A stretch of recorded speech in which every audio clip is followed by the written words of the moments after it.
Councilman DeSella. Here. Supervisor. Here, everyone please rise for the Pledge of Allegiance. I pledge allegiance to the flag of the United States of America and to the republic for which it stands, one nation, under God, indivisible, with liberty and justice for all. Please be seated. Thank you. Okay, for our agenda, I mentioned before the meeting to the board members, I have one item that I'd like to add to it, and then I know there will be some discussion with respect to the veterans proposal later on. So this is a motion to add the suicide prevention. So I'll make a motion that we add to the current agenda National Suicide Prevention Awareness Month for the month of September. Second. Okay. Motion second, all in favor? Aye. Any nays or abstentions? So with adding that, I guess Jim will now say we're going to approve the amended agenda. Sure. Okay. Yep. So I'll make that motion. Second. Okay. Motion second, all in favor? Aye. Aye. Any nays or abstentions? Seeing none, the motion passed. Thank you. Also, next item is the acknowledgement of the minutes of the September 6th, 2022 meeting. Move. Second. Motion second, all in favor? Aye. Any nays or abstentions? Seeing none, the motion passed. Before I invite Frederick up, I'd just like to make a couple words. Thanks to everyone who participated in our ceremony yesterday for 9/11. Special thanks to Bill Beal for the excellent job that he did. Thanks to the board members for their ongoing very strong support. Thanks to Mike Miner. I know there's been a lot of compliments for the great job he did, and most especially thanks to our first responders for all that they've done, sacrifices, and continue to do on behalf of the health, welfare, and safety of our town. Later on the evening, Bill will have another announcement with respect to the first responder awards, but we'll get to that a little bit later. So I just wanted to say thanks to everyone. We had a good turnout. Yes, a good turnout, and everybody can see it on the town website, YouTube. Where you'll be able to observe the whole ceremony, the entire ceremony. So thanks again. Frederick, would you come up and present to the board your financial review?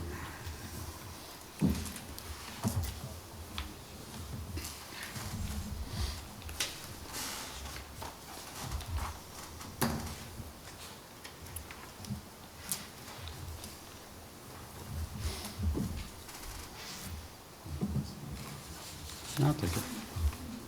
Yeah, I'll pass it down, sure.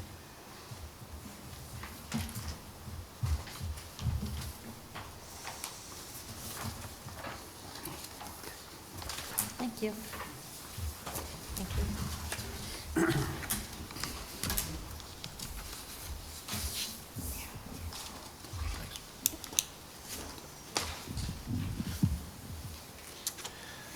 So thank you very much for giving me this opportunity to give an update on the town's financials. I will be doing update for the last 8 months, that is January through August of this year.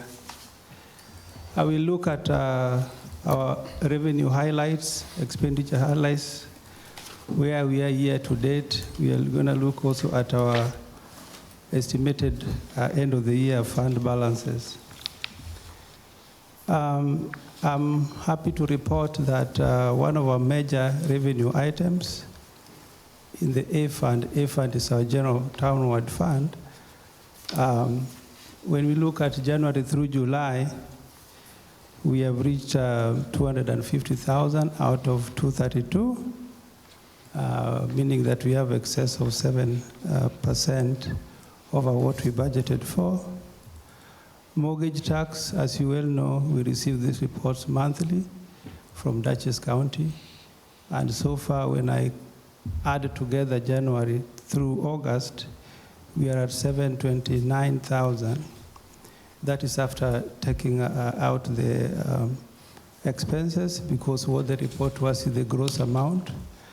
And if we average that over the 8 months, it's 91,000 per month so far year to date. This is going to play a part in my estimation of end of the year fund balances, because we only budgeted a percentage of what we have received so far, or what we are supposed to receive. Rental of real property, Through August, 56%. Sales tax, we have only reported January and February because we have not received the returns for the next 3 months, that is March, April, and May. Building permits, 69%, 220,000 out of 320. Planning board fees, we have collected 34,000, 96%.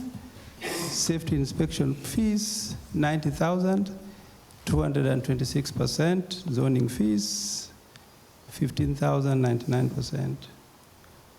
Overall, the A fund we have received 83% of the budget, B fund 45% of the budget, highway 84% of the budget. Expenditure-wise, we have spent 58% of the A fund budget, 2.6 million. B fund we have spent 63%, 1.4, and highway we have spent 67%, which is $2.7 million. I've also given you a list of our cash balances as of August.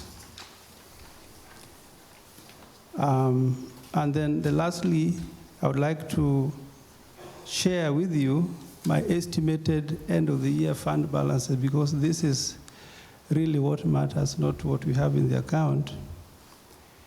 Because we are 8 months and we still have 4 more months to go. So I'm projecting that by the end of the year, we will be having in the A fund $1.5 million, in the part town B fund 5.2, and in the highway $2.5 million. Now, I also gave you a detailed analysis of one of the expenditure accounts, because this account is called miscellaneous, and we had budgeted 50,000, and you'll see the list of the things that have been charged into that account. Basically, this account is for any expenses that has to do with this building and the other building, or all our buildings. And once in a while, when we find that, because the supervisor building and grounds is basically in charge of this account, so whenever the account is low, maybe the budget balance, I will email him that, hey, Steve, we are running low on this account. And then he would tell me that, okay, I'm looking at all the other budgeted lines. Please move money from this line to the other line. So long as it's within that 1620 line, because that is building department. So you have the full details there. And if you look at the last page, on page 10, we still have a balance of 2,000, but it's running low. And he told me that there are so many things that he's requested to do. And I told him that you have to come before the town board, and if you need to do those things, they're going to have to move money from somewhere in order to make that work for you. So right now it's good, because he was able to find money in other lines and move it just within the 1620. Any other thing, if it's from another line, he has to come before the town board for approval. That concludes my presentation. I know you have questions, so go ahead. I have a couple questions for you. I'm sure you know that because I sent a bunch to you. Yes. So I guess the first one is the mortgage tax. So one of the things we got to consider is your average of 91,000, but we just got the report in from the supervisor recently where we're seeing it go down. I think it was 81,000. Yes. $81,000. So we need to make sure we take that into account as interest rates and everything else go up, economy starts to slow down a little bit. We need to take that into account as we look at the budget time. So again, we need to make sure we're looking at that. Fund balances, though, I do have a question for you, because I was looking at a number of billings I don't think we received yet. from some of our consultants, et cetera. And so what I'm trying to figure out is how are you calculating what you think your fund balances are going to be without basically, a small and minimal amount of billings that we receive year-to-date August? So are they all coming in September? We doing a catch-up? What did you use to help calculate? Because what I don't want to do is overstate our fund balance when we go Right. towards budget time. Yes. Because we do use some of that fund balance to, stay at the tax rate. So I just Right. want to make sure we've got enough in there that, we don't overspend. And should we start looking at things now, again, to make sure that we're in good fiscal shape? And again, we are right now, but I just want to make sure we are going forward because there's a number of, I think, key items that are going to increase going into the 2023 budget. So in estimating my fund balance for the major funds, I did include some expected additional spending over and above what we budgeted for. I have included about 5% of the total budgeted expenditure in the A fund, which amounts to $224,000 over and above what is in the budget. In the B fund, I've included $233,000, also 5% of the total budgeted expenditure. And in the highway, I've included $213,000. So that's how I have decided to estimate what my final expenditure is. So you going to be. estimated 5% over the budget, Yes, and that's what you have in your calculation? yes, right. And if we start getting close, I know that bills are starting to come in, you're going to let us know when we get to a point where, by the way, we may have to do a transfer. I'd like to know ahead of time Right. before we start. Yeah, so what I making will changes. do, I know we agreed about this last year, so I'm going to ask the town board, list all the expenditures that we believe that, or all the lines we believe may be over based on historical spending. And the town board, if you wish, then you're going to approve all the transfers in one shot for the rest of the year, instead of coming back and forth. I plan that during our budget process, we're meeting fairly regularly. Okay. For that to have a regular update at that meeting, at each meeting as we're going through that. And then also the responsibility for each department head would be to give us an update of their estimates so that we'll be on a real-time basis. Okay. Going through November, the final decision-making. So So yes, you- we'll be. so you'll have a minimum of the year-to-date September actuals so we can see that? Right. when you Go Yes, through that, okay. right, yeah. Because I noticed a couple of the lines here where I thought we've made some payments out. Yes. Some of the signs we had out there, like as an example, the one on 376. I Right. thought we paid the invoice, and I see zero in there. So we should just make sure that, we're making sure these things get paid on time. I know you submitted the bill, or I submitted the bill to you guys from the company, so I know you have it. So again, just making sure, and we can talk about some of the other stuff online, because I don't want to take, a lot of time up here, but there are some questions I still have that if you could just take a look at my note, I'd appreciate it. Yeah, but I know some of them have not actually billed us, like the Wapinja Historical Society were just emailing back and forth what they needed to do, and we explained to them in the email that we needed a voucher. And we told them they didn't have to provide any other documentation because this was budgeted for. But if they had something like an agreement or a contract, they would provide, but they said, no, it's not necessary. Just give us what we have, a voucher signed off, and then we can process. So I think if they can just submit, a signed voucher, we should be able to process some of these payments. Because some of these payments are recurring year in, year out, is the same amount, even for the Wapinja Soccer, 5,000. So just a matter of submitting a voucher. One last thing, if I could ask, you sent us the PDF files here. Can you send us the Excel spreadsheet next time? You mean for the... For your actuals. I mean, I can print these things out, I look at them, I highlight them, I take a look at, where we are percent-wise, et cetera, to make sure we're on budget, but if you have the Excel file, it makes it easier too. So for the budget, when we present the budget worksheets, it will be in Excel, but the program that we have right now is PDF.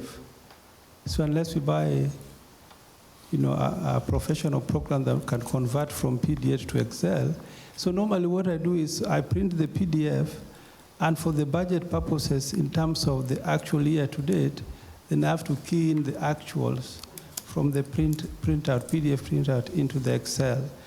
because it's also important to see where are we year to date when we're doing the budget worksheets. Okay.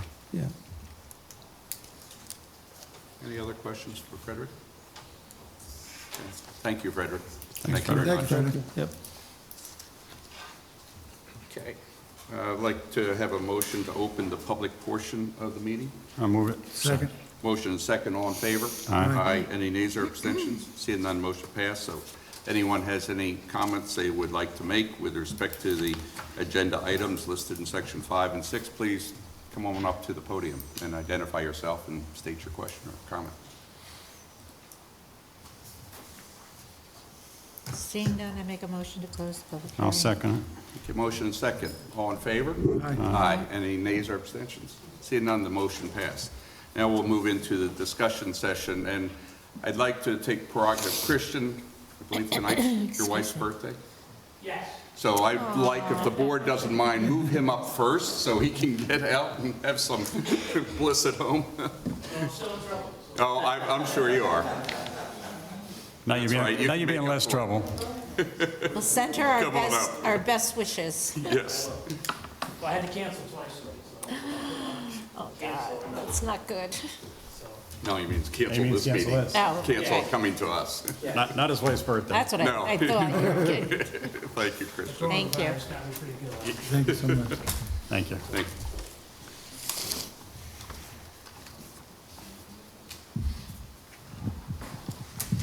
So I was asked to come and talk a little bit about the reevaluation. So I just put some numbers together real quick. I show this chart to you every year. I just keep adding on as we get farther and farther along. It starts with 2007, which was the first year of our reval. It shows the decrease in assessed values based on the, how bad the real estate market got. 10, 11, 12, 13. It's relatively steady. Now we're on the way back up again. And actually, for 2022, we're finally crested where we were in 2007 value-wise. Because that 2007 was the height of the last real estate market. I don't know where we are right now, but I don't know if we're going to keep going or turn around to really, I don't have the crystal ball right now. So, but that's where we stand right now with the total assessed values of the town, taxable assessed value for the town.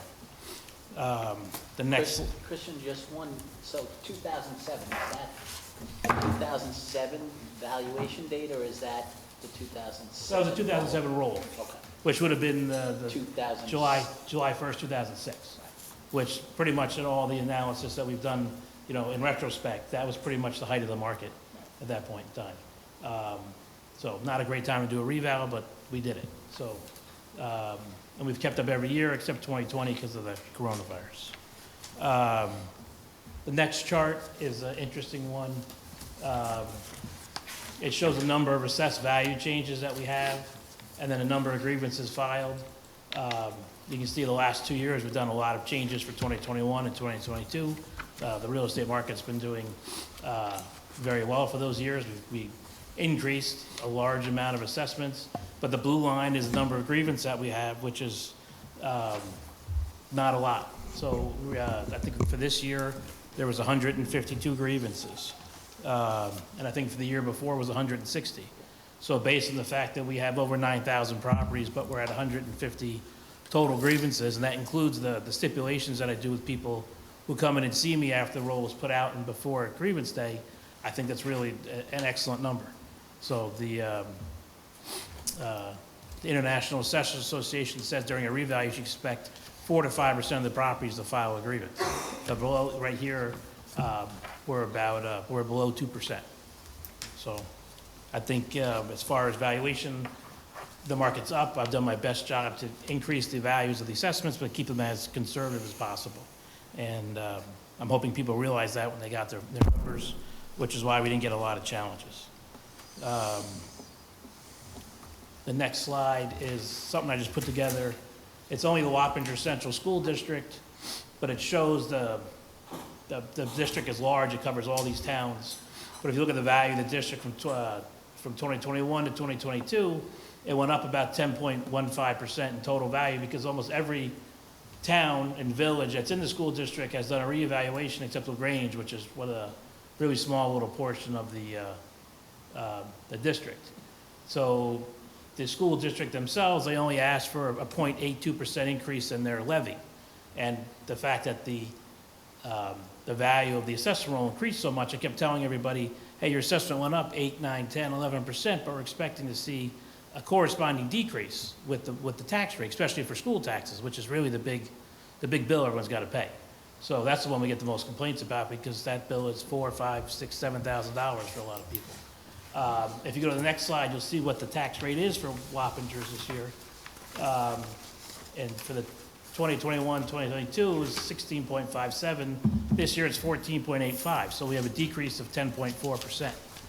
So in reality, if your assessment did not go up more than 10.4%, you're going to see a decrease in your school taxes. And most of the changes, I mean, we did make some large changes to properties, but 10%, 8, 9, 10, 11, 12% was a relatively standard increase for most people. And with the rate going down dramatically, people are going to see a huge increase in their taxes, which So is what really was what our the big worry average? was on school taxes. What was our average, about 8.75% we went up? Well, I have that sheet here too. When the state measures our assessment roll, they measure the last year and this year, and they determine what percentage you increase to keep yourself at 100% of value. Yeah. So the state said we're an amalgam between both towns, Wappingers and Fishkill. So they said for our combined rolls, it was 8 point, 2-1 or something. I have it here, sorry, 8.75%.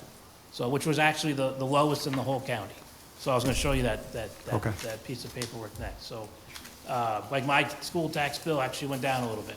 So, and I'm thinking a lot of other people got a tax bill that, I mean, taxes unfortunately go up every year. That's usually what happens. But in this case, I think most people had no increase, a slight decrease, or not an unreasonable increase in taxes. Right, but we got to be fully transparent here. The school district received a significant addition in revenue from the federal government and state government due to COVID. Right. So we have to mention that, because we can't lead the public on to thinking that, okay, my taxes went down, my school taxes are stable. That's not necessarily the case. This year, you see that, okay? Next year could be a different story, because if the federal and state governments don't offer the same level of subsidy to the school district, they have to make it up by The taxpayer. the tax I agree. rate. They only Right. have two sources of funding, the school districts, which is state funding, state aid, and the taxpayer. Right, so I if just the don't state cuts, it's up to the taxpayer, unless the district No, wants that's a good to point to make, Bill. That's cut their absolutely expenses. correct. Right, that's the other variable, because, Right. we have to be very careful when we talk about school taxes, because we have no control over them, and they're 2/3 of people's tax bills, Have Yeah, more, more. 75, 80%. 75, 80%, depending on Right. where you're at, right? So, the challenge here, and I appreciate the superintendent being here and giving his presentation, because he clearly stated that we're under the tax cap for the first time, but we've received additional revenue this fiscal year to compensate for that.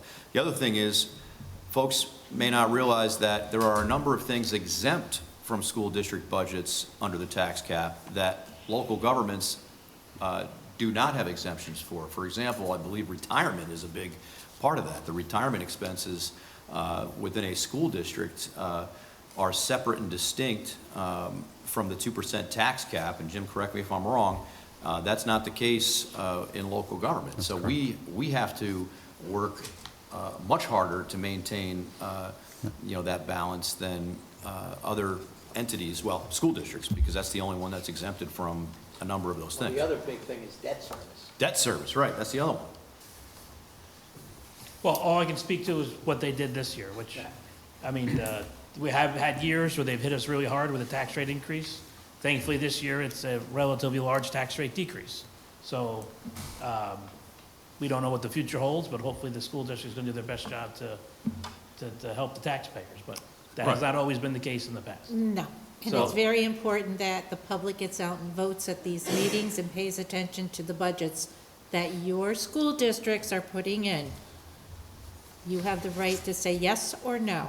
when you go and vote, so it is important. Your vote does count. Thank you, Christian. The other thing, real quick, if I could say, not to cut you off, but just to put things in perspective, when you look at these tax rates for school districts, which we, if you look at the school districts around the county, you'll see Wappingers, I believe Wappingers is lower than a number of other school districts in the county. Absolutely. But when you look at the 1485 tax rate, 22-23, right? Yeah. $14.85 per thousand is your assessment, as compared to your town outside village homesteads, $1.84. So you're looking at $1.84 for your town taxes and $14.85 for your school taxes. So that is the major difference right there. So when folks come and, complain and yell and scream on, on our Oh, yeah. doorsteps, I try to explain to them, well, our tax rate, $1.84, and the school district tax is $15 per thousand. So that's something that folks need to understand as well. Excuse my ignorance, but isn't there any way we can address this to have some better clarity between the reality of our property taxes and the usury functionality of taxes for our schools? The state legislature would have to do that, right, Counselor? Yeah. We have no control over school taxes. Do you need a position? What will we have to do as a collective group to create some focus on? You'd have to address the actual school board. Right. They're the ones with the power in this Right, but again, situation. to be So- fair, the school board, if you look at the school board budget, and I believe, Jim, correct me if I'm wrong, 92% of that budget, at least, Yeah. is either determined by collective bargaining agreements or other types of costs that are, they're obligated. They're fixed costs, so Yeah. they have very little variable spending they can Very look at. minimal. Well, I Sorry. mean, if you ever look at the budget votes with respect to the contingency budgets, it's very, it's very common where if there's a no vote on the budget, the contingency budget's actually higher. Higher, yeah. Or only a few $100,000 Yeah, I less, mean, and it's the it's amount of- $190 the million amount of discretionary levy. So funding, Right. on the part of a school district. It is minimal, yeah. So, not to belabor it, but that's why I believe, and I've been here for a number of administrations, we really take time and effort here as a board to collectively try to save every penny, because we see what happens on the other lines of your tax bill. We're trying to do the best we can. Yeah.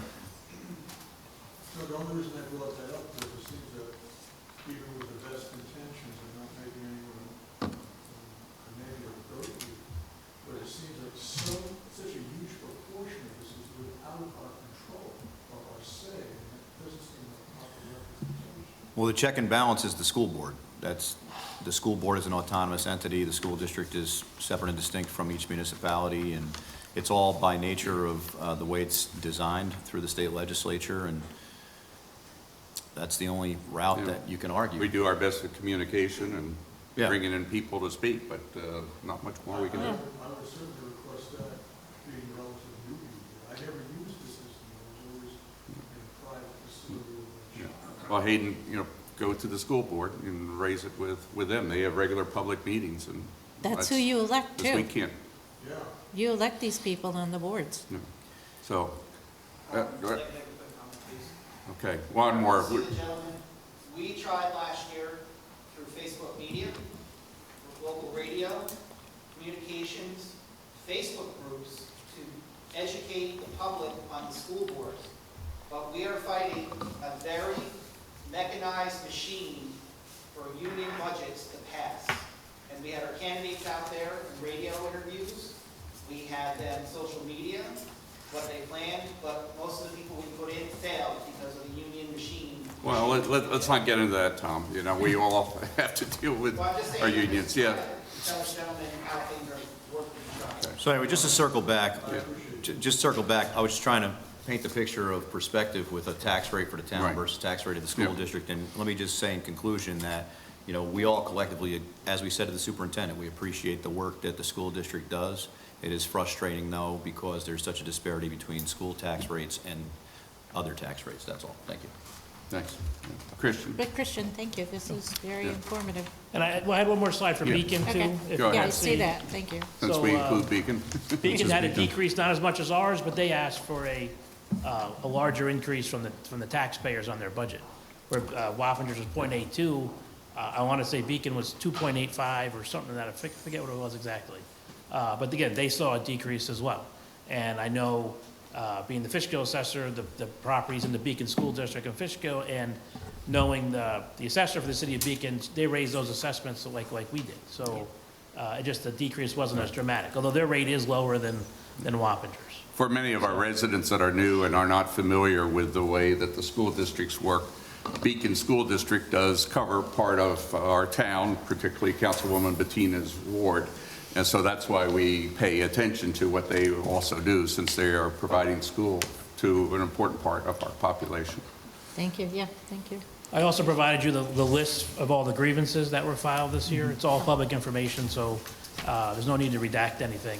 But again, there's 152 cases listed. Majority of them are the stipulations. When I met with taxpayers when they came in, I want to say it was almost 100 stipulations.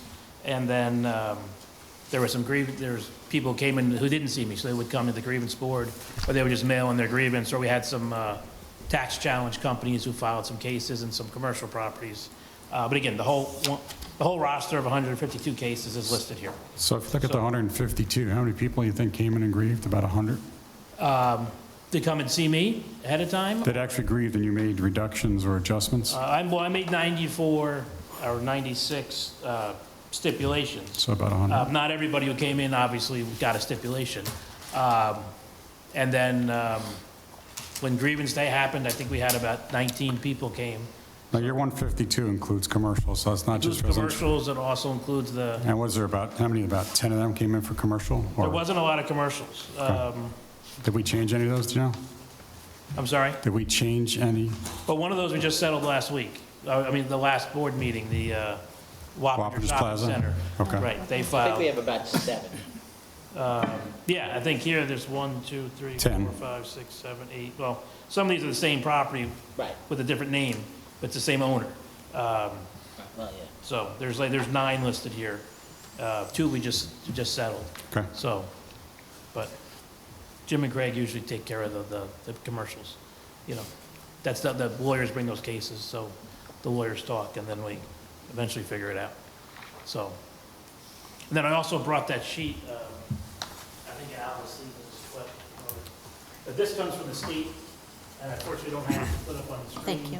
But it shows every town, every assessing unit in Dutchess County, and what their last year's assessment was. I got it. I'm good. You did, I got what it. last year's equalization rate was, what the 2022 equalization rate was, and then the percent change that it took them to get there. And you see some of these are pretty large. Town of Clinton had a 20.55% increase in the value of their assessment roll. You know, Unionvale was, well, they didn't do a reval, but since the market went up so much, and I keep saying, if we don't do a reval, the state comes with a pretty penalizing equalization rate. They had a 20.53% increase in the value of their assessment roll. Ours was 8.75%.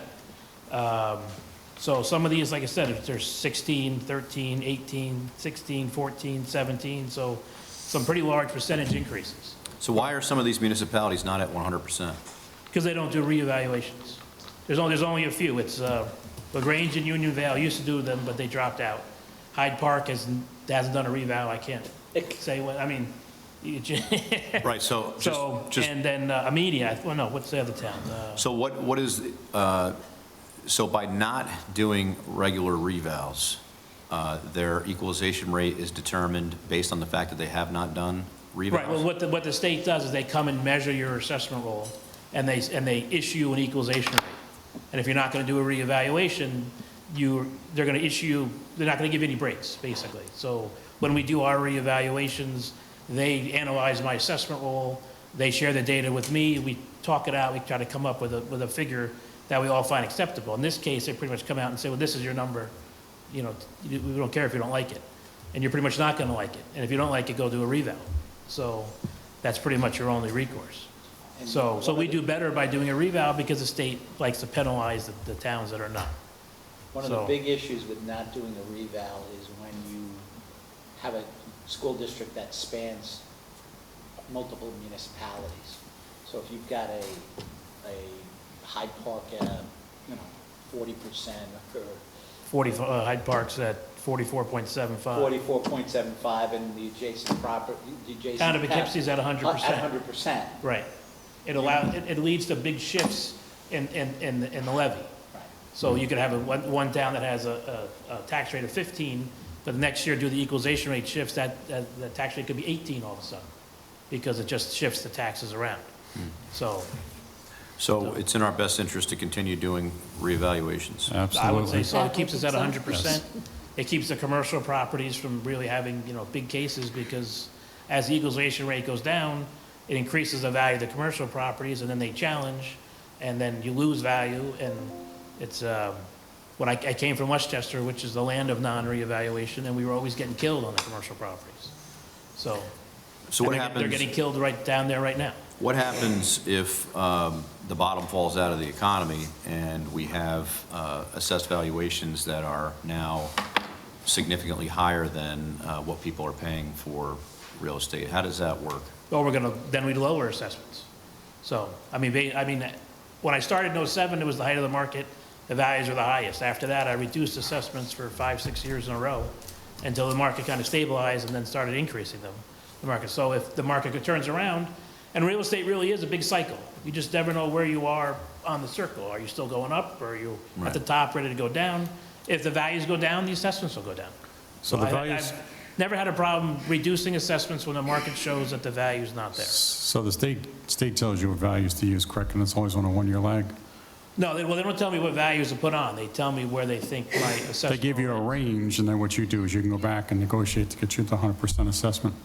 Well, they kind of tell me what they think the trend is and what percentage that they think the assessment rolls are up. So, and then after I complete the reevaluation, I send it to them to analyze it and ask them if And I you're usually pretty meet the close, though, right? parameters of 100%. If I don't, then I have to go back and sharpen my pencil.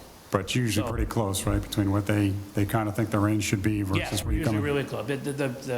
The ranges between their two methodologies, which is the CAMA methodology and the sales comparison methodology, the levels, they're within like 0.5% of each other, which some towns are off by 9, 10, 12% from each other. So the closer you can get them, the better assessment roll that you have, the tighter, cleaner your numbers are.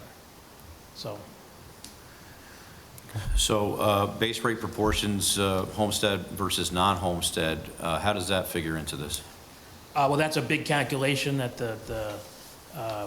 I'm no genius with actually how it works. I have a big, huge spreadsheet, and I put all the numbers in. Is that something the state would determine, though? No, that's for me to determine. Okay, So I can do it, and I actually have done it. I think Frederick has them right now, and Joe's going to have them for the next meeting, I think, for the board to approve. So then the balance between commercial, commercial liability versus homestead liability within an overall valuation, right? That number is determined by what calculation? Well, you take all the taxable assessed value of the town, and you stratify between homestead and non-homestead. You look at the changes from the prior year, and you also have to stratify those between physical changes and equalization changes. And then the value of the special franchise. You take it out in one case, you add it back in another, and then the formula kicks out what it thinks the levels are. So I think, and the whole point of it, we're supposed to be bleeding value from the commercial class onto the residential class. right. So that's still continuing. Okay. So, The way I've explained it in layman's terms to residents is it should be a privilege to do business in our town, right? And our tax rate for non-homestead properties is higher than our tax rate for homestead properties, residential Right. properties. And the idea is to take some of the exposure off of the residential properties and put it on the commercial properties, correct? right. The whole reason for the existence of it is to protect the residential class. Okay. So, and that's what it's been doing. But it slowly bleeds onto the residential, but, it'll be 50 years before we get to even, probably. Right. So That's all. I'm not worried about it in 50 years. So that's Kristen, about all I have. Any other questions? Well, you Chris? just said, you had said that you had no problem with the downturn of values to lower the assessment. Does the state see it that way, or is that a begrudgingly argument with them? No, the state will see it, the state, Okay. right, the state will follow the numbers. Okay. So if the numbers are showing a decrease in the market, then they'll follow along with that. Very So, I mean, unfortunately, all we've seen is these sales that are just, super high. Right. Right. And we're not seeing one of them, we're seeing everyone, basically, is, I mean, Right. it's very difficult to keep up with. Houses that- that used to be assessed for 280 are now selling for 420. So, That's no joke, and I know there's nothing we can do about it, and, I have friends of mine that are buying houses that were assessed, a few years ago for $330,000, they're spending $500,000, and I cringe. I cringe because, some of these are first-time home buyers getting into these mortgages at a higher interest rate, and, 5 years, 10 years from now, if the house value drops to where it was just a few years ago, they're going to be upside down. Bill, I've heard from realtors, people are out bidding in cash. Well, I mean, people are definitely, we can't make the argument that the valuation isn't what it is because we see the sales. I mean, that's the whole thing. I right, mean, it's not a one-off. Right, all we can do is voice frustration because some of us, if not all of us, know that eventually the cycle's going to turn and folks are going to be 5 years into a 30-year mortgage upside down. But there's nothing we can do about that. I mean, the market is, the cash is flowing, as you pointed out. I mean, there's nothing we can do about it except just try to keep people educated and do our financial reports every quarter and keep you talking to us on how the process works. That's the only Right. thing we can do. Excuse a naive question, but judging by the reality of COVID, which has so many people flee the cities, thus the demand and the escalation of prices, isn't that a caveat that we could present to the state as an anomaly to the norm? No. We tried that a few months ago. Again, they only follow the numbers. Right. So, and like I said, it's not a one-off. It's not like, oh, there's a certain section of town over here where it's become a very popular neighborhood, they're paying a lot of money. It's everywhere. It's every neighborhood, it's every property, it's everything that goes on the market is going on for a high number, and they're getting it. The last So- time he spoke to Right. us, I said, this is, I feel, a fabricated market, right? It's not real, right? But then people kept buying.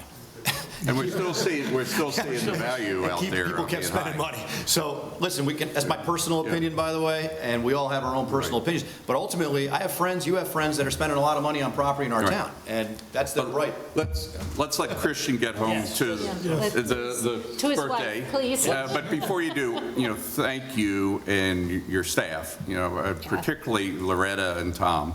But Loretta did a great job of making sure the traffic flow and everybody was managed Right. excellent. So, and thanks to Tom, for all the hard work that Yes, he absolutely. puts in on doing this. So- I just wanted to mention When that. grievance comes, that's when Yeah. Loretta shines. Right. Because she's, Yeah. Thank And you. handles them yeah, quite she well. handles the So- people very well. So thank you, So- and get home. So, Thank yes, you. thank you. Thank you. Thank you. Thank you.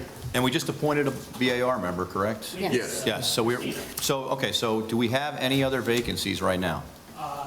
I've got to check the list, but one comes every year. All right, let's just, September 30th is the, Every September or October 1st, someone's term Right. expires. all right, so, And I'm not sure, Terms, so we got to think about it. so. I'm not sure post- who's expiring and if they want to get on and if we want to put them back on. All right, so I gotta post look at the September list. 30th, if we can just, we'll try to stay ahead of it this time so that we Right. don't end up, But we'll definitely look at the list and see who's up. okay. And if they want to get back on, then that's up to the board Yeah, to decide yeah. if you still want them. If Okay. not, then we did have a couple applicants last time. Yeah, They're still actually, we had interested? several. that- Bye-bye. Thank you. Have a good night. Thank you. Bye-bye. Go, Thank you. get out of here. Hey, by the way, I heard a rumor that it's Jim Haran's birthday today, so does that mean we can get the meeting over quicker? Yeah, I had to think, yeah. Happy birthday. Jim, yeah. He's lying. I'm trying. Maria, go out and get a cake. No, I'm just joking. That's what I heard. I heard it on the radio this morning. Okay, Kevin, you come on up and, speak to us, give us the update on the veterans' activities. I I know hope to be- Tom's here. I hope to be a lot quicker. I've given That's a good thing, Kevin. I've given all of you 3 pages. The first page is obviously 2021, second one is 2022, and the third one is later on this year. So all I'm doing is I'm just recapping how our different programs are. The Joseph Ennisser 5K, we thought we took in about 5K ourselves, donations and registrations, but now that we look at this year's 5K, we have to reevaluate donations and stuff like that. Memorial bricks, there were 8 ordered and produced, and 6 were installed on the east side of Schlatt House, because that was, according to the pattern back in 2012, there were only 6 spaces. So I have 2 bricks yet to install. And there are more, I have more. I have about 12 more that will be put in with our next project. Hometown Heroes banners, back in '21, I surveyed 7 town roads looking for the utility pole IDs, and I produced 71 banners, and we installed 64 of them. 7 came late in the year, so they didn't get installed. Old Hopewell Road was under construction, as we all enjoyed, and only 3 banners got installed there. We have to keep in mind that Old Hopewell goes out to the train station, I believe it is, and it becomes New Hamburg, so that's an entirely different road that we can use. Veteran Services Seminar in 2021. We spoke with about 24 veterans and spouses, and it was a really enriching experience. At the same time, I became a service officer with the DAV, so that I go 2 days a week to Castle Point in the afternoons. I have trained 2 other fellows, so that we have Tuesday, Wednesday, and Thursday at Castle Point. We're going to see if we can still carry on here in the town, though, in addition to what we're doing there. The American Flag Retirement and Donation Box, that was built in late 2020. Most flags donated in '21 were synthetic, so they were delivered to the Dutchess County Resource Recovery Agency on Sandock Road, with remaining flags were retired on July 4th instead of the actual June 14th.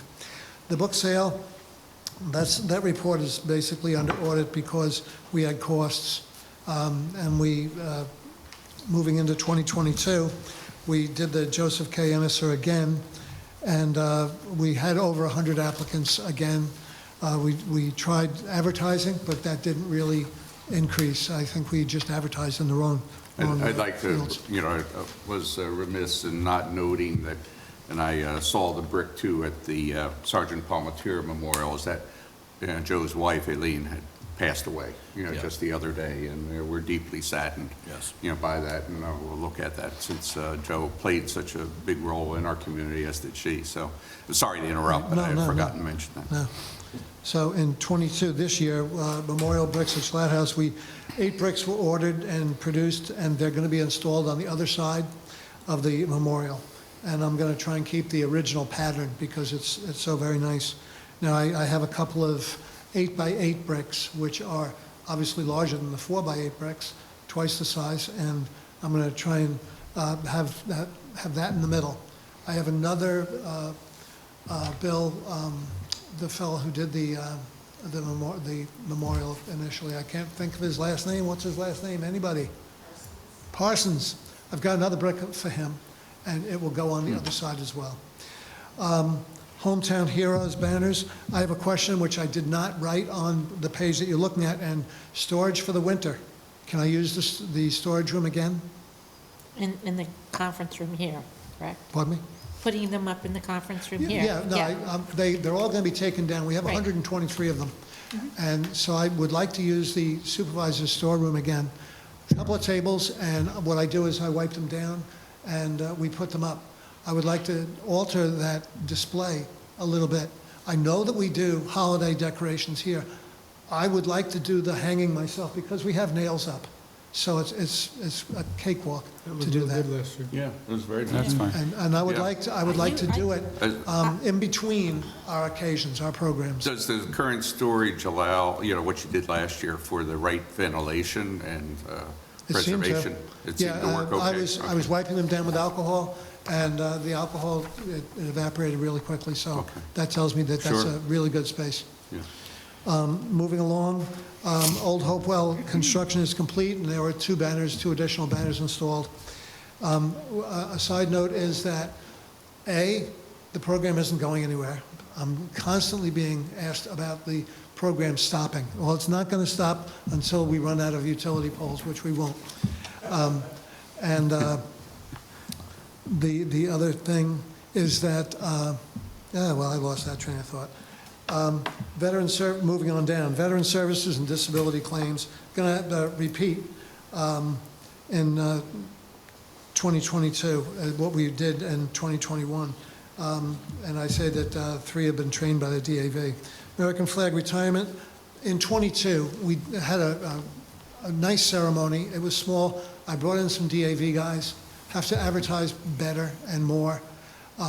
A side note, I was talking with Tom Barr about developing a real working Facebook page with Instagram.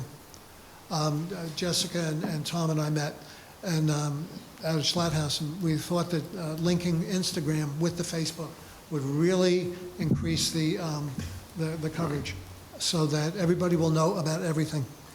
On the flag, Kevin, sorry to interrupt train of thought. I'm going to suggest that during our budget, discussions that we this year do address the permanent pit. That makeshift pit doesn't work well. In fact, my the fire that Al showed me was melting away. But seriously, we have such a high turnout, with respect to flags, cotton flags to be burned. That little pit, that we use, isn't sufficient. So I think that we need to consider that in our budget this year. I figure that would spark some interest. Where's it at, Schlatthouse? Yeah, well, it's just a temporary fire Right, exactly, it's temporary, so let's get a real one made. Yeah. And Figure it out we had budget discussed time. with the new Hackensack, and I think generally, but we get a design on that, and I think, Tom and I have talked too, and so we have something better that also is a memorial that we can dedicate and look at that, Yeah, I mean, originally, we did it just to see how Melt. many flags we would get and how it would go. Now you've got, a rhythm to it, and there should be a permanent thing, not, Yeah, exactly. it's no longer, should be temporary. Well, the drop box out there is One of these huge. fish kill draws about 75 people, Yeah, and that's behind the library, which is totally uncomfortable. right. So we We had a good, nice turnout, but you're Yes. right, and then we're using these tongs to try to move the flags around. So I'd like to have a better, setup for us going forward. that was to spark the interest of the Spark my shoe. Literally. Spark is the right I'll word. support that. Okay, and one thing I do the following day is I bury the ashes, which doesn't take an awful lot of work. I have a spade, open a hole, dump the ashes. I don't want to try and do that when they're hot. So that's the proper way of doing it. So now we all know something else. Well, that's where, again, if we have the right type of burn pit, then we have a basin underneath of it that we can scoop out ashes and, like the fireplace and so forth. Once it That's cools down, what I Exactly. think we need to Yeah, do. can have a We'll door on the side. investigate it and see Yeah. what's Right. the best Yeah. practice. In March, on the 29th, we had the Vietnam Veterans recognition, which we may or may not do again. I don't know how much interest there would be in the 51st anniversary, but it was a government operation, a government website that assisted me in all the materials. So I'm going to see what the interest is or what they're talking about. If they're talking about a 51st anniversary, then we will do it again. You had a very good turnout for that, Kevin. It was. Room was full. It was a full It room. was great. Later in 2022, the third page starts off with the suicide prevention seminar. Tommy mentioned that, and I thought it was a really good idea, especially with the upcoming holidays. So I just totally missed the boat that September is Suicide Prevention Month. Right. But it's an apt project at any time. Well, you'll recall that when NAMI was here, we did talk about it, even included in our resolution about the veteran suicide rate, and they did talk about that. And Right. it's very important to address this particular issue. Yes, huge, huge. So I commend, Kevin and Tom and the group for wanting to put this together, which I'm sure we fully support. Ceremoniously, yes, we've done these resolutions to bring public awareness, but the fact that you and Tommy and your committee want to actually do a seminar, that's action right there. Yeah. So Yeah, it is. whatever It we is. need to support that. And the county is incredible in their attention to the homeless, the suicide rate, the COVID effects. And in Beacon, at the Memorial Building, the Veterans Memorial Building, is where all the communities get together, and they have the programs. I went to a few of them with Adam Roach, And there are community organizations abounding, and we'll have them all here. And we'll just keep on putting the word out. So that, and you know, there are community agencies and groups that handle the hubbub that goes on in a person's head, which is, it is curable. I think there's always a 24-hour phone line Yep, open at 988, Castle yeah. Point. Well, there's that you 988 can in call Dutchess too. County. Well, there's Dutchess County, yeah, but there's also Castle Point, Right. that they can go there at any time for any kind of But my help. own personal feeling is if you're in distress, I don't know that you're going to want to go on an automatic line, an automated phone line. No, So but it it's could be a something. call, and you Right. can be directed. Yes. And there is somebody there 24/7 to Yeah. answer those lines. Well, much more work has to be done on Of course. suicide and suicide But it's a prevention. lot better than it was Right. years ago, Yeah, thank it's like God. PTSD. Yeah. It's something that a lot of people don't believe in.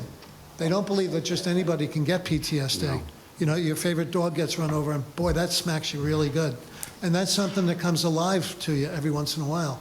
You know, you hear something or you see a dog that reminds you, and it sets you off. I promised I would be quick. Community Day this year, October 7 through 10, the WVA will have a tent. We will have scratchers, and that's the scratch-offs, which are very, very popular. We will have a cooler with water. We will have literature with valuable information for everybody. And I'm researching volunteers. I know that there are quite a few people who are really interested in helping out, and I like that. We did something down doing that wall, the mini wall thing. We did a poetry event in that one theater. It was drop dead amazing. Where was that? Putnam? Rainforest. Now it was south of us, in Newburgh. There was that open field, and the vets, because I was there to do all the elders, who was a vet who helps with vets, and we did a poetry reading, and vets were reading. You wouldn't believe how astute, how moving, how tearful, not in a self-indulgence, but an opening of the heart. It was something that so resonated with me. I look forward to doing it every year. Maybe we could do something like Yeah, that. well, I did look into a moving wall, and it's monumental. It's really something that takes an awful lot of organization. When I made the phone call, I was asked, well, what day do you want? And she's talking this year. And I had to remind her that, no, I'm going out to like 22 or 23. But we do have a very large yard out at Conrath. It would be perfect for it, and it's pretty level. So it is something that we're going to be investigating. A bucket truck. Now, Tommy is looking into it. A number of people are looking into bucket trucks. I found one on Katy Lane, and I was reminded that if something has been sitting for so long, like 5 years, any vehicle, it will start rotting. Well, that bucket truck there would be a deal if it was only for, idle for a few months. So we've got to keep looking. And they are not terribly expensive. I think we can get a very good one for less than $25K. So whatever I got to do whatever I have to do to get in on the budget conversation. You're amazed at how much cheaper you could get one if you have someone who's brave with hydraulics. It's just a question of replacing the hose and getting the fluid, because that's the vulnerability of the vehicle. It isn't necessarily the vehicle itself. Right, well, it is a lot of moving equipment, moving pieces, so, we don't want to be in the maintenance business. We want to be careful. Yeah, so we can do that for banners. Right now, Old Hopewell, they did a horrible job on the poles. They moved them all back just to get to me. I'm taking it personally. And they put in those rails just to make it so you definitely can't get to those poles. So we're going to try and make it so that the bucket truck will make a difference. We'll also be able to hang lights, the tree lights, and we'll be able to reach to great heights. Morse Memorial and the Slat House bricks. I have a plan that we may be able to get a professional company to do the west side of Slat House for gratis, or something that the WVA can handle. I'm looking into that so that we could possibly get that done this year. But we have to coordinate that with all the programs. I think when we look at you know, as we're talking about fire pit and some other things, maybe somewhat of a redesign of that, and the bushes are really straggly and, you know, inconsistent, you know, we may want to look at a little bit better Well, we do redesign have a number overall. of- And then for functionality, when we Yeah. have our services there of getting, you know, the proper access and Right, the and we do have a number of refaggers, people who so don't like we those can look at, bushes. Yeah. So, all right, that's my report, and I'm sticking to it. Well, thanks. Good. Kevin, just real quick, Oh, yeah. you know, everybody knows you here as running the Veterans Committee. You're very active down with the DAV at Castle Point. We have a lot of veterans in this town, and as you know, the majority of them don't take avail of the services. Could you just talk real quick about why vets should go there? Well, a lot of veterans don't realize that what they went through in boot camp or in advanced infantry training is something that the injuries that they suffered in those situations don't always go into their service records. But if a fellow is, if he's got proof that he was firing a machine gun and his earplug fell out, and the drill instructor said, come on, suck it up, be a man. Well, you know, after a while, he's not got no hearing in his right ear. We're trying to spread the word. At Castle Point, I've got people constantly calling me because everybody at Castle Point is putting out the word. Right. So that to anybody I speak with, I'm telling them if they have any idea of anything that could have resulted from, say, being at Lejeune, Yeah. from 53 to 87. A lot of times you don't even realize that the sinusitis that you have goes back to them, goes back to that, or a burn pit, or Agent Orange. Agent Orange has got a list of what they call presumptives, and it's Yep. presumed to, these things are presumed to come from the Lejeune water or the burn pits where they burned absolutely everything. Or the Agent Orange, which went out into the harbors 20 miles away and coated the ships with orange coloring. I'm trying to make it so that everybody understands that they have a voice. And everybody that comes into my office, I mean, in just 1 year, I've spoken personally to probably 150 people. And it's great. One of the hardest things to listen to is military sexual trauma. Everybody I speak with, I tell them that they're not at fault, that is the situation, but they have to do something about it. And I always offer people's phone numbers or the counseling phone numbers. I do know that the people at Castle Point, those professionals in the mental health group, they are really concerned and they are really, really professional. The other services may be getting moved out, but, and it is not closing, it will never close. That was a sizing. That was what the government does, they size what the needs are, and the needs always come back, keep it. Now they'll continue to move stuff down to Montrose, because Montrose, they have rehabilitation, they have a much larger veterans home than the 20-some beds that we have here at Castle Point. But But Castle Point has the potential and always did have the potential. Sure. For surgery, it was top of the line. It did. But I don't know. And so it could still come back and it still could be there because all those houses down there were lived in by the physicians Yeah. that served the veterans at Castle Point. Right. Spinal cord injuries, everything. That was top of the line. I think they moved them out Well, of it there could for a come- reason. What I'm saying is it could come back. The It- reason they moved down to Montrose, I have no idea why. Right. But we have veterans here that utilize those services for many, many years. Is anybody do a study to see what that would take to revitalize that? Because that's brilliant, it's already there. Infrastructure- Exactly, everything is still there. I don't know, and this isn't the place right now, but I will look into it also. Of course, no, and I'll look into it also, because there's so many veterans in the county that utilize that hospital. It's there for them versus going down to Montrose or to the city. This is a gem in our area. Sure is. A whole bunch of colleagues that come from across the bridge. Yes. That come specifically to Castle. Yes. It's a So, vital- and thank you, you're there, you know what to say to the veterans, you know the services that are there, and people listening pick up the phone, go on the web. There are so many services available to all our veterans and all our service people. Yeah. Please, take advantage of it.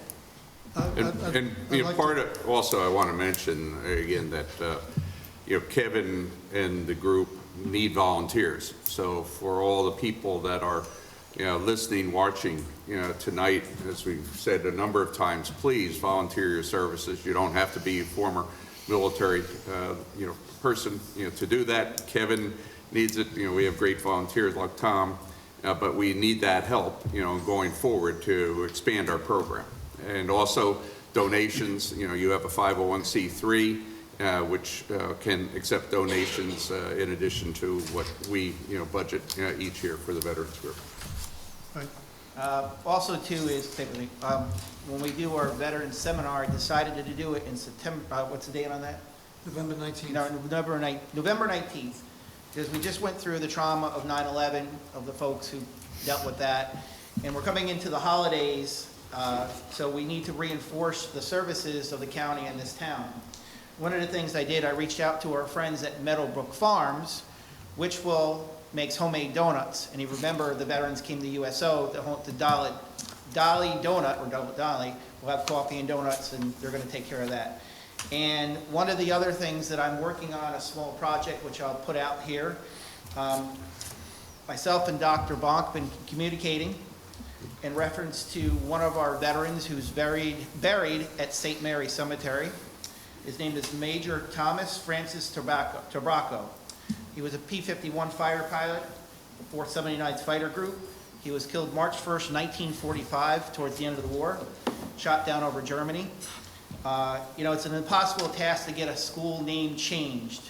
As you know, in the Evans School, there's a fighter pilot in his P-47 Thunderbolt.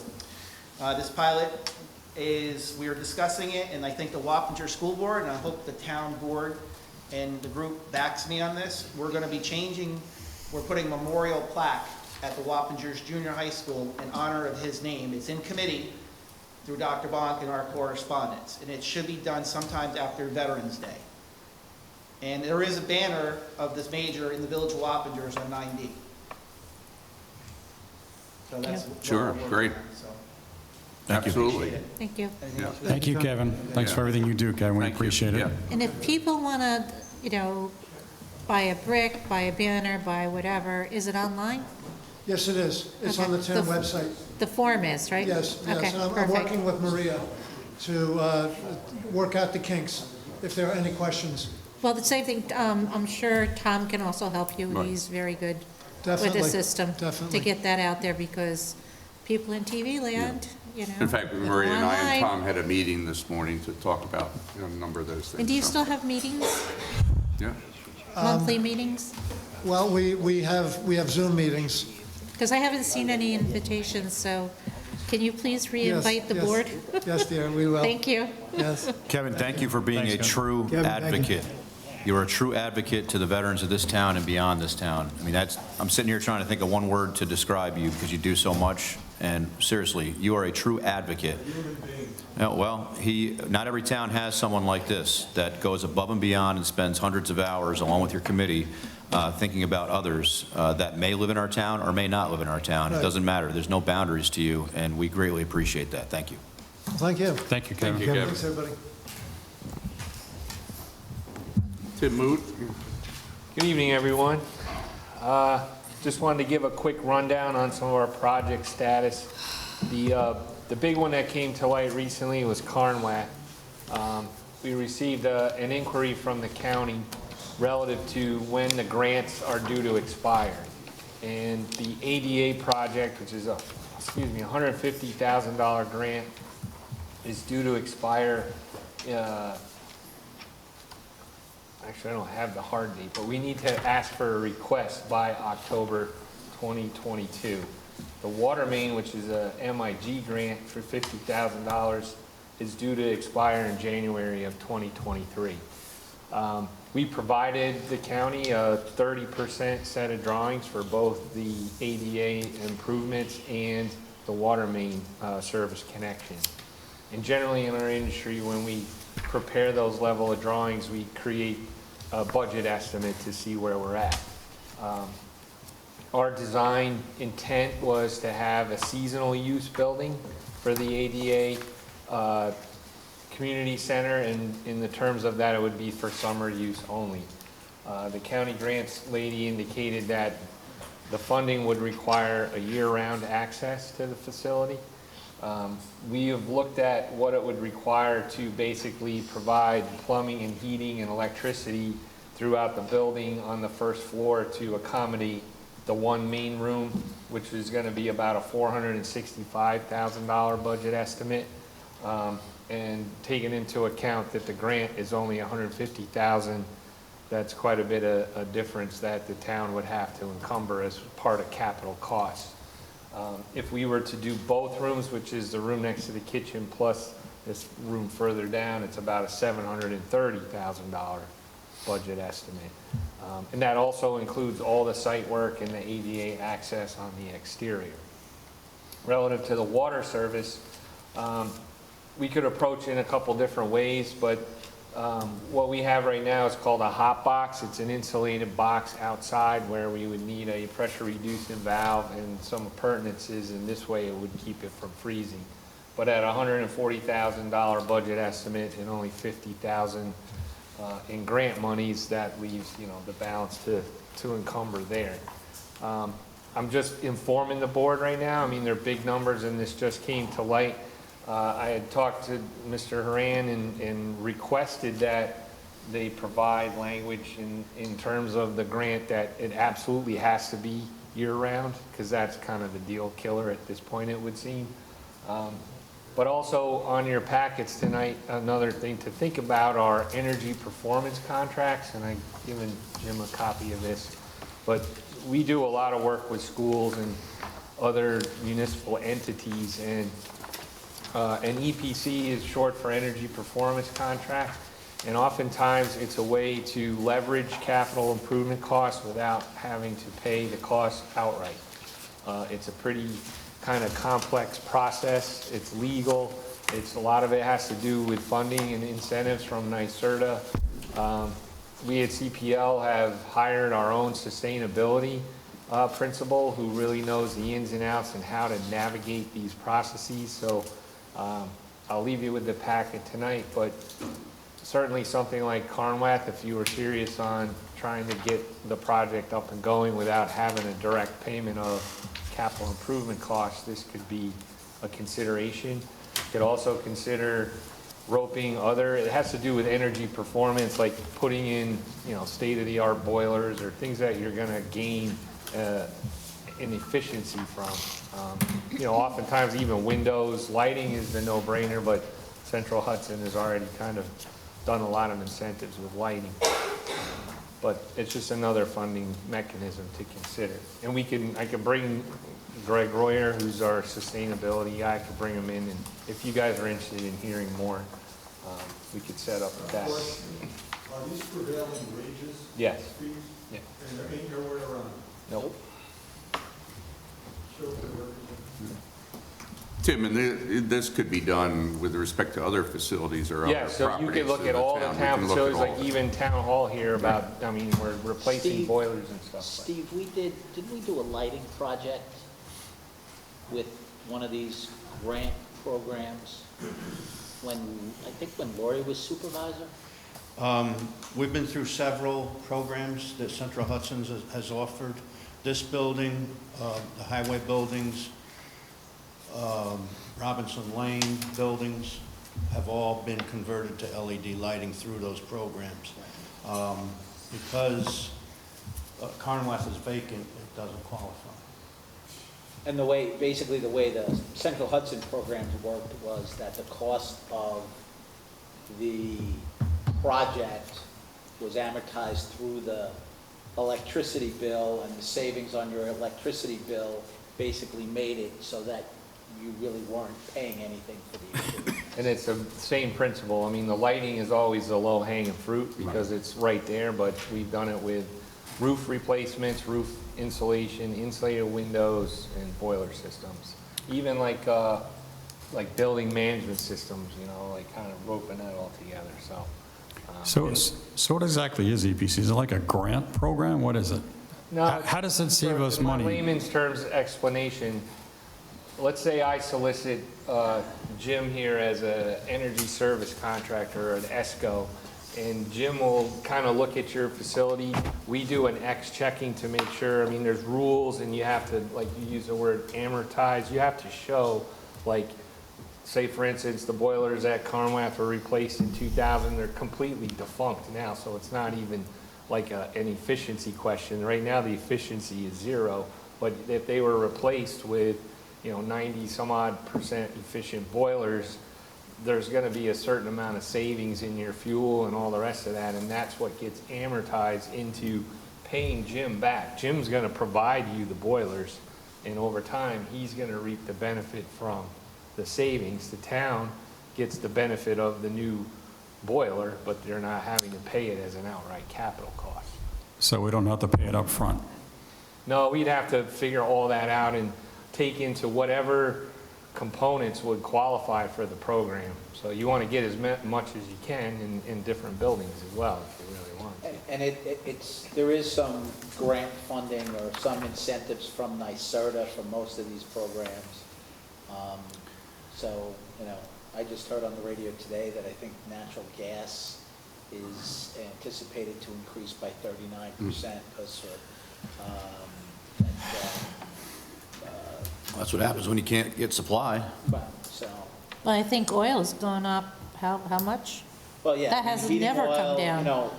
So you look at, heating oil prices are gonna be roughly, a little bit above what the diesel prices are. That's never going to come down, diesel prices, because that's how we get everything here. Right.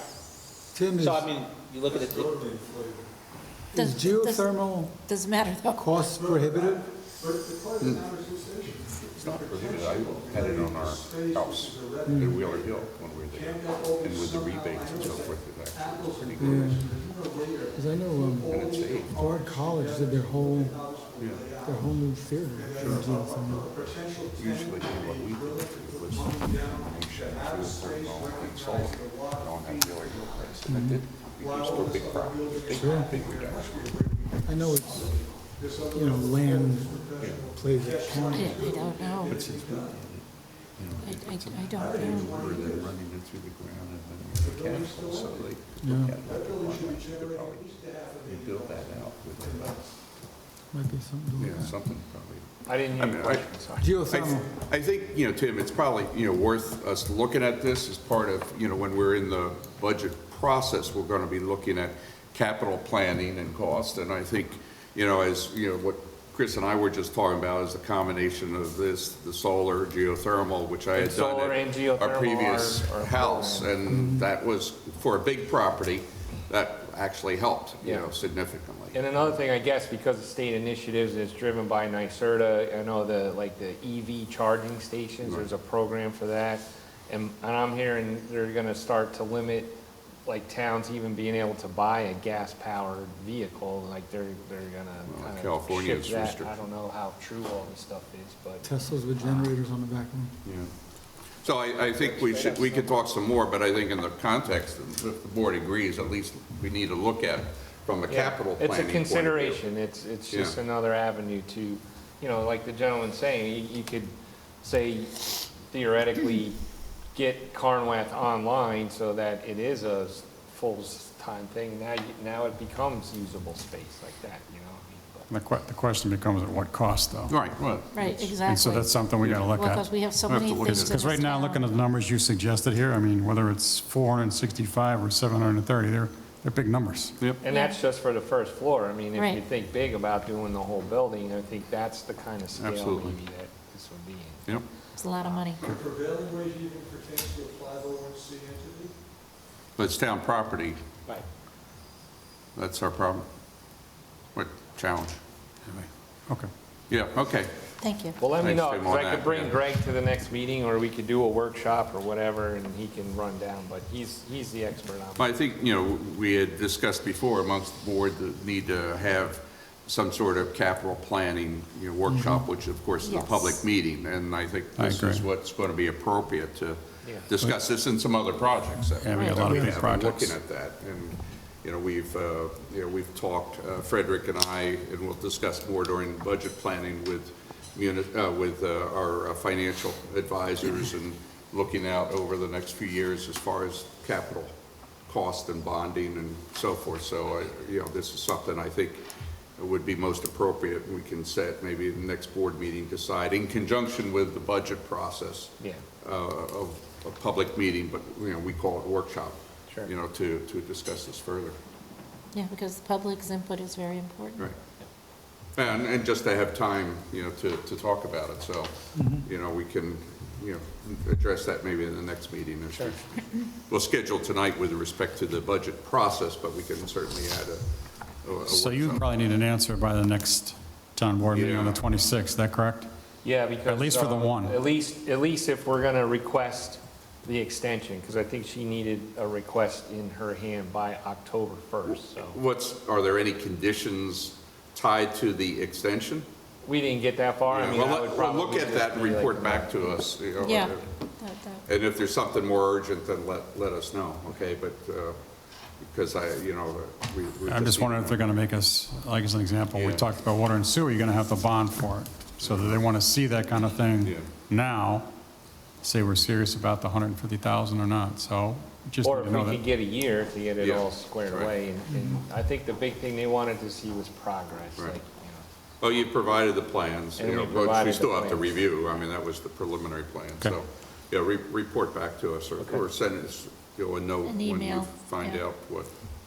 more. Please, thanks, Tim. Anything else, Tim? Well, just quickly, and only because of the public involvement, but we were approved with this Midpoint Park engineering planning grant, and the big part of that is we'll be in the field, we'll need to coordinate with Mike and Kamo.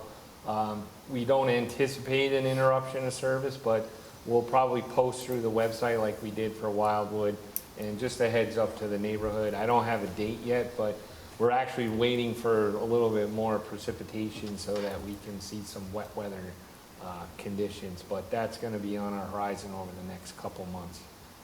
So just a heads up for Midpoint Park. And then last week, we did complete the grant applications. Yes, that was a Tim, milestone and a half, getting Yeah. all that WIA stuff in there. So. And Thank you.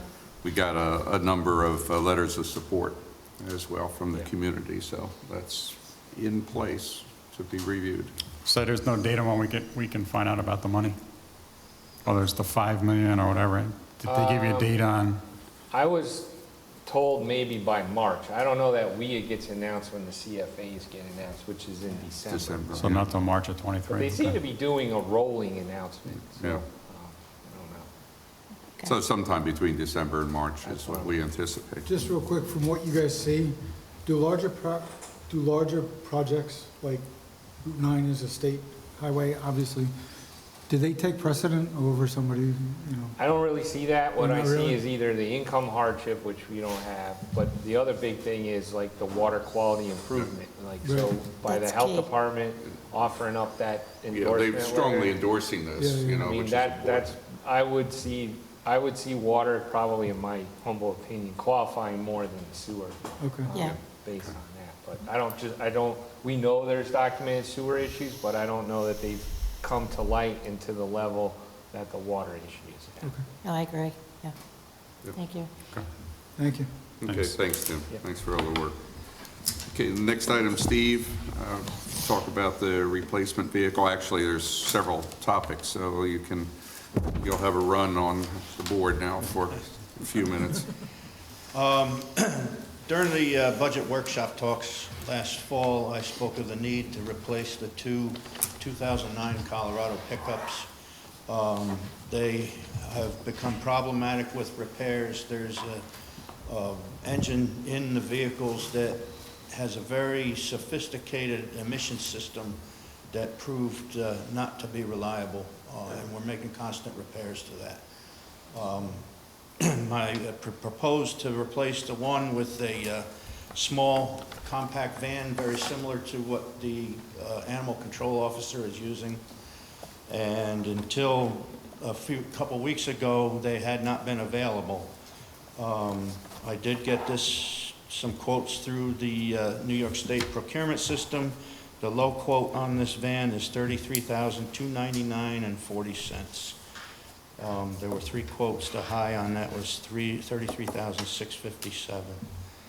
I really would like to replace this van because right now I've had to bring one of our work trucks over for him to use. So that's put one work crew out of commission while he's using that for transportation. So as an alternative to that, at least one of the vehicles, I provided a worksheet from the Wappinger Falls Toyota. This, you'll recall, in an emergency situation, we had gotten the use of a blue, pickup truck that was relatively, new and had, worked out, quite well, since we do have need for other, pickup. And I talked with Pete today that he felt could be used, particularly with a soft cover on it, which is another $900. This, helps spread out payment over time. They do, of course, the maintenance that under the schedule. And if you look at this particular approach, at least for one vehicle, it has the price with also the ultimately the cash residual value. If you look at the timing of this, that spreads it out over a 36-month period. So this is an additional option for consideration, but we need to move on this quickly if we were to do this because they can't hold the truck much longer. So it's as an option for us to consider. We really need to move on this van option as well. If there's another week left on the window that it's available, I'd be surprised.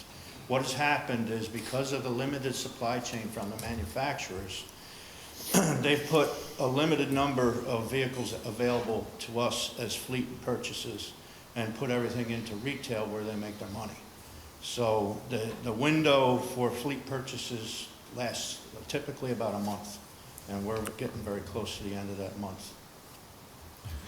So if we look at the payments here, right, so you take the $494 estimate with $2,000 down, it's roughly $8,000 a year, $7,900 and change. Over 3 years, you're spending $24,000. Selling price is $35,500, and there's no give back at that point in time, right? So, and actually, you said your price is $33,299. Right, and that's, So- we could keep that vehicle indefinitely. So if you're doing the math and you see 24,000 versus call it 33,000 for another $9,000, you can have a brand new vehicle. And oh, by the way, hopefully it's going to last more than 3 years. Right, we typically get 10 to 15 years out of our vehicles. So those 2009s we bought 2 of those back then, right? Correct. So they're both out of service? One is out of service. I was able to I spent $1,500 in repairs on it and got that check engine light to go out long enough to get it inspected. All right, so one's in service, one's out of service. Right. So this van will replace the one that's out of service. Correct. That's right. I have no objection to purchasing one vehicle right now, which is that van, to replace that 2009 Colorado. I'll move it. Does that move, does it come out of, where's it come out of, the B fund? A fund balance. A fund balance. There's a motion. Is there a second? I'll second it. Okay. Motion and It's coming out second. of A fund, you said? So it's a fund balance, and what's going to happen here is we can discuss finance options and all that kind of stuff. It's going to go away. I'm dealing with this at work. It's not going to be available by the time we make the decision. So if we can buy that vehicle right now alone, just that, I'm not talking about entertaining any other vehicles at this moment, but if I have to choose one, I agree with Al's initial analysis there as well. Let's get this van. It's similar to the animal control officer van. It can be used for more than just a pickup truck, and it's going to replace the one that's out of service. If we can keep that other 2009 Colorado operating for a little longer, then we can budget properly to replace that one. It's part of the capital planning process Yeah. the supervisor was talking about. So you know my position on buying vehicles on the fly like this. I don't support it. However, in this case, based on the fleet availability for this one item, it's going to replace something that's out of service. It'll keep us moving, and then we can move forward on the capital Now, will you plan. get anything back on the vehicle, the We'll put it Colorado? up as surplus. So maybe we'll get something from it. back I can't on- tell you what, though, in the condition that it's in. And we need to put up the town sedan. Right, too. and blue Impala, right? The Impala, Yeah, we that's can been put a- up as well. yeah. Do we know if we're still paying the insurance and the registration on that? The blue Impala? Maria, do you remember believe if we- we're paying insurance on that? The blue Impala? I think the window's open, actually. Yeah, it fell down. So, Yeah. It won't stay up. You never know in this market, we may get 35,000 for that. Well, no, Steve's Colorado probably is Well, what you... until tonight, I was, I had no, I didn't know what direction we were gonna go with that truck, so, as of tomorrow, I'll call the insurance company and take the Wait a so second. you should take it off We the have- Impala, too. We have a motion and second. That's true, too. Yeah, I gotta Let's wait wait for till it we to get have... it. You're going to get a One savings. question, Steve, what's the delivery time of this van? That, I can't. Fiscal year 2022. Yes. Maybe. By December 3rd, we need it by December 31st Well, at we can 11:59. encumber the fund. I know, but come on, we need to, we've had I this can't tell the conversation. manufacturers when. We really need it before the end of the fiscal year, because then we can pay for it Listen, I now. needed it last year. So that's why we got to move on this right now. So again, I got a motion. And we have a second. There's a motion, second. All in favor? Aye. Any nays or abstentions? So can you just provide Joe with the information, all the information on the 30? I gave him a You copy gave of it this to, okay. last meeting. I'll forward it to you, Joe. No, that's the option. That's not, At the last meeting. Joe, I have the- put a copy of, it's different. I'll That's forward the it. lease, Joe. So now we don't need to do the lease. No. Good. So then how about this motion? I move that we declare the 2009 Colorado that doesn't work and the, I don't know what it Impala. is. What year is Chevy that? Impala. I think it's Oh, 2002. Yeah. 0102 or something? that thing? 2002, I I think think. it's 2000. Ruggiero used to drive that. So I move that both those assets be declared surplus, and we authorize the supervisor of buildings and grounds to put them up for auction. And we take them off the insurance and Yes. take off the registration. Yeah, Yes. there's motion, second. All in favor? Aye. Any nays or abstentions? Seeing none, motion passed. Steve, if you can get me the VINs on those, Sure. and then I'll. I'm curious to see how much money we get for those. And also, you can't make this up, a quick update. A lot. We bought 3 rather large snowplows. First one came in, it's back to the dealer, there was about 18 or 19 items that were not correct on it. That's all? Did we accept delivery prior to that, or? No, it showed up, the mechanic went over it. Oh, and you they turned it around? Turned it Okay. around. Okay, So, that's fine. Okay. We didn't get it yet. They are due back soon, though, supposedly. Before winter? Hopefully Maybe. before November. Yeah, hopefully before winter. What was wrong with it? He'll come in for the spring thaw. Yeah, there you go. If we have one. You ain't kidding. I think it's spring, fall this year. Steve, go ahead. Councilman Beal mentioned the capital project for funding these vehicles, and I really would like to move forward on that. I bring these proposals forward every year to try and replace these vehicles as they wear out. And we always get 1 to 2 years behind schedule because, we get in this same position again. I've supplied the board with a replacement schedule, and, I would like to have a discussion with you at some time on how to move forward. So my opinion is you put it in your budget, and I think you've already probably submitted it to the supervisor, and then we'll have a discussion, because we got to Yeah. take a look at our fund balances, everything have else, to do Steve, that. so. Right, and, As part of the capital process. At the previous budget discussion, we did talk about replacing the second Yes. vehicle Yeah. with a full-size pickup truck. Right. And that window is going to open up in October, and it'll be a very narrow window again.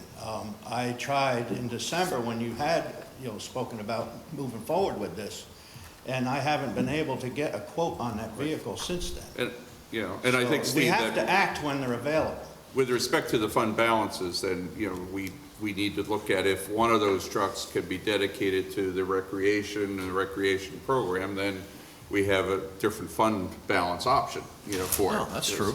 A significant fund balance That's option for exactly it. where I So was that's going. where I think we need to look at it, Yeah. that should dedicate one. That doesn't mean it couldn't be loaned out in Used another. by other, but correct. I think we need to look at that, because I know that, we do use a lot for all these events and moving stuff around, as Jessica can talk to even further. Well, one of the things we did a number of years ago was we renamed the recreation department Parks and Recreation. And one of the reasons why that was done is because it's A fund/B fund.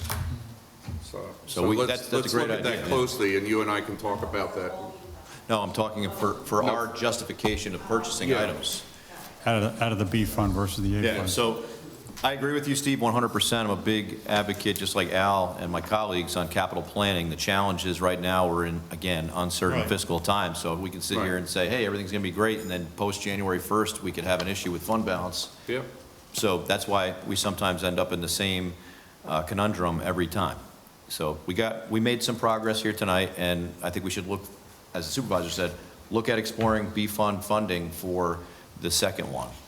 Yeah, and, you know, I can get some help from Al in looking at numbers, right? You know, I mean, we got $5.2 million in Yeah, I fund mean, that's balance part of the thing. that we cannot use on building buildings, No. All right. which is what I wanted And to do. I'm expecting this to come in somewhere between $55,000 and $60,000. Okay, well, Dissolve the village and then. okay, yeah, let's Strike move that on. from Maybe minutes. we have, you know, some good work and opportunities, and I think. How that- dare he say that? Steve, you know, the next one is what we had talked about before, and I think some of us had discussed, is some help for Saturday. I know the union was okay with that, and especially for our events, you know, and trying to get, you know, help.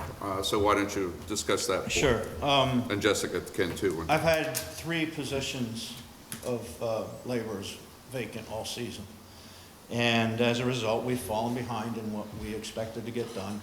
And the crew that I do have is interested in coming in to work half days on Saturdays to try and catch up. It would be at an overtime rate since they've already worked their 40 during the week, but I do have the salaries from those 3 vacancies that have not been touched. It would help us, you know, increase the production of the department. Well, catch up in a lot of ways, you know, too. Yeah, that's the intent. But you know, the problems keep coming in too, so Right. we do get diverted at times. But this would keep things flowing, and end result would be more work getting done.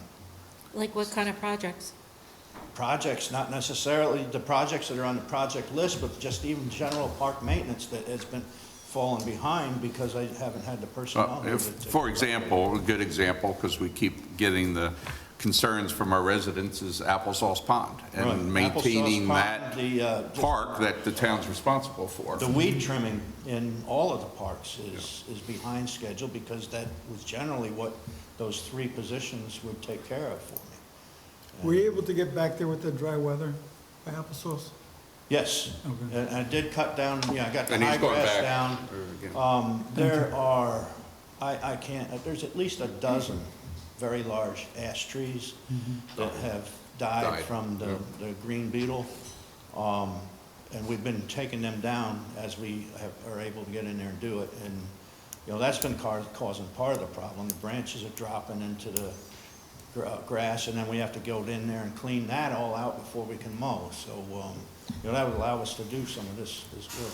I'd just like to see a list of your proposed things that you would like to get done on Saturdays, because like I said, we don't have control over I'm the not going to weather. necessarily say that this is going to happen on a Saturday. I'm going to take the work that we have and just progressively get it done.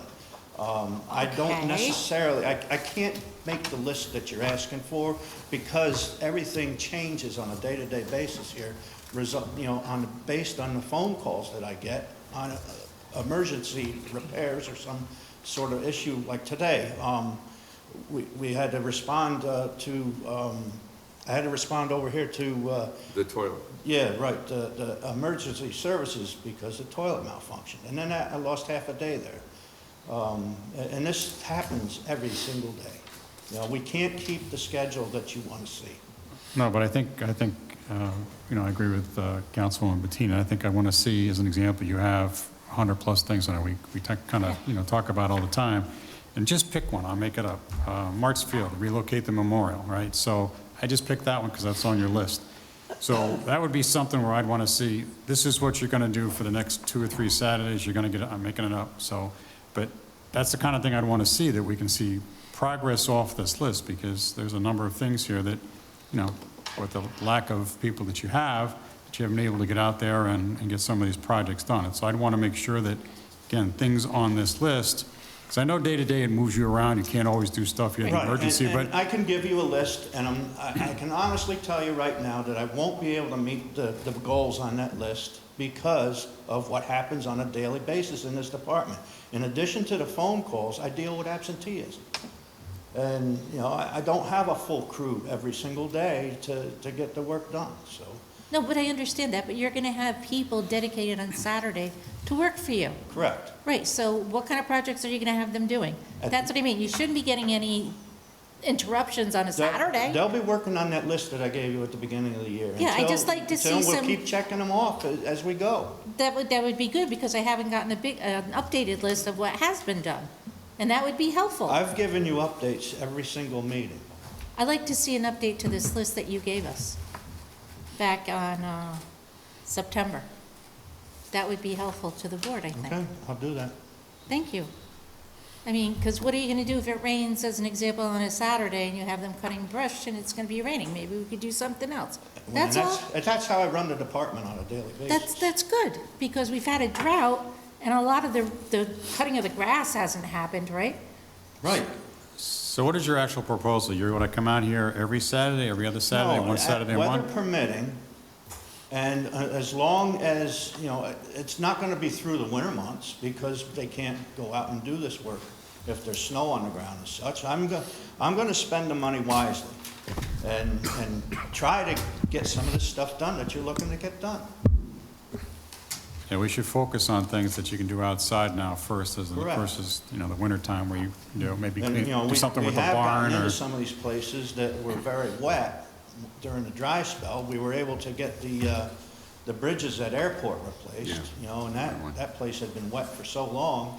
Then we were finally able to put the machines out I and do think that. the, important thing is that, these areas that we get continuous resident concerns, and it's like Rockingham and others that we should be, addressing. And I know, like with applesauce, it's been difficult to get out there. So I encourage, for the list, we do it. But also, Jessica, as I understand it, you need some of that help for some of the weekend events too. So, which you can talk about either now or during the recreation department. Can I make a suggestion though, Steve? And I'm not saying you guys are really good, you work hard, that's great. But we have a lot of residents that go by Schlothouse Field, right? We have those signs that are up there. Can we get them painted? And can we get letters to go up on there? Please? I mean, somebody said something to me that that banner that was out there was falling down. I think this town is a lot better than that. And maybe we can move that up so we can get them painted at least? Well, they were painted, I don't know, it was last year or the year 2 years previous. ago, we had actually. They don't look good now. Yeah, I know, well. They it's- look awful. I I'll think- get back to it, but what happens is, now you're sending me over there, so we gotta jump off of what we're working on now to go take care of No, that. I said Not- fit it into your schedule. Set for That's the what I Saturday asked you to do. schedule. There's other things that are on here that probably could be So moved. what I'm thinking is, we got Community Day coming up in October. Why wouldn't we want to make that stage and everything else look a lot nicer than what it does today? That's a Saturday thing. That We would be brought- a wonderful thing. That's what I love to see. I mean, if we're going to pick a project, Something else to put them there. So we can. Well, I'm do just that. saying that's something you do on a And again, Saturday, I'll though. remind you that I brought you this list of projects. I got 'em right here, Beginning of the buddy. year, and then asked you for help in prioritizing that. So I'm saying something like that on a Saturday. You got 2 or 3 weeks, 3 weeks before Community Day, that's something maybe you can do. Make it look a lot better. I mean, If that's what you'd like done, then that's what we'll do. okay.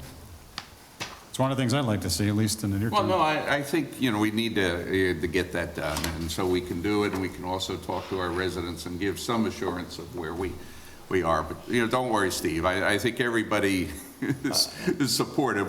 We are trying to help you a Yeah, little and I bit get more. that, and we're working hard yeah. every day No, to get this I stuff done, but know there's that, just not yeah. enough hours in the Well, day to do it. and not having the staff, and he does have a couple of And this issues was with supposed respect to the be existing a staff. Suggestion to help in that matter. But I think that, and Chris and I were just talking a little bit, we've discussed before with respect to those signs out of Schlott House.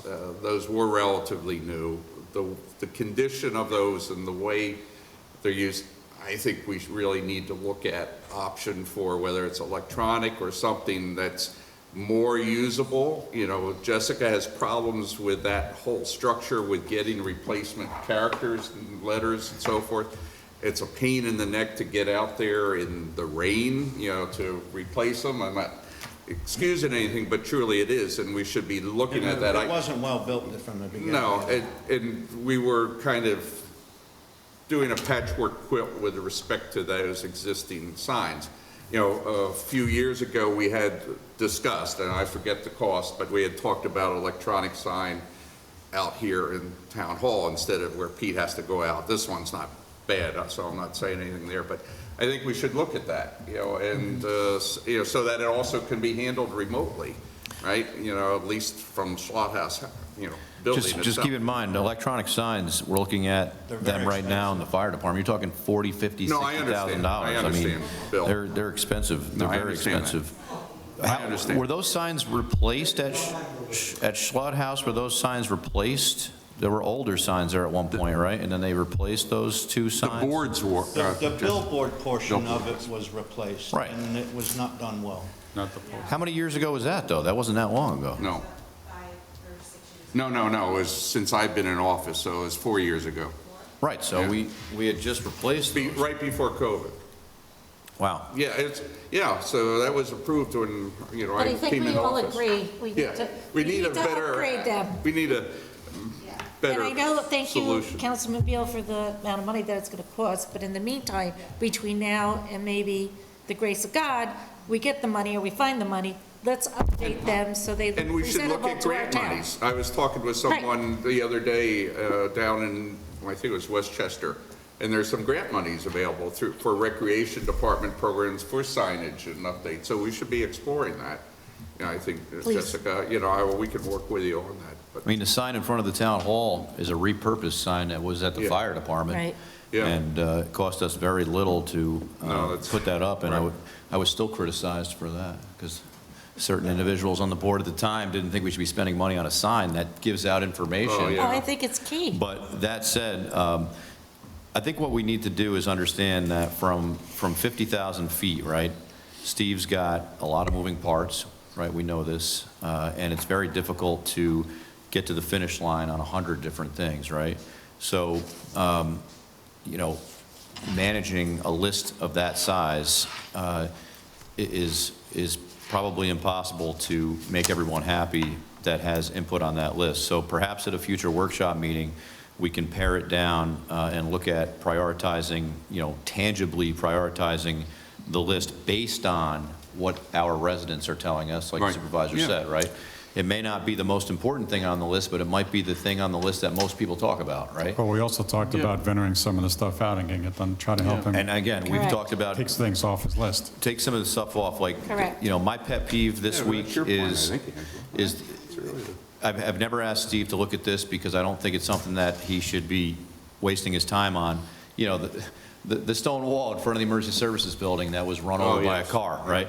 That to me is a vendor job. I got quotes on it, but I didn't like the quotes. They were very expensive. I didn't think we were in a position to entertain it, but, you know, individual jobs like that, I certainly have no objection, and I don't think Steve would either, if we had someone, you know, professionals come and focus on just that thing, so we're not pulling Steve's guys off a job, you know what I mean? Right. It is very expensive work, but it is that particular job is something I'm very familiar with, because that's what I did before I came here. You're not helping But my, still, Again, you're not helping my point. Not at all. you have other things to do. There's the things on the list. But my point here is, though, I don't want it to come across that, you know, we're criticizing our crew. Every time that I've needed somebody to come out Right. for a ceremony, right, as, you know, as trivial as that may sound to some people, No, you know, they come through, whether it be recreation or whether it be buildings and grounds. You know, it's raining out on 9/11 for the first time ever, as long as I can remember. And before I can even ask Jessica and Steve if we have tents, they send me a picture of the tents up already at 7 o'clock in the morning. I mean, so Yep. we have great people working for us and going above and beyond.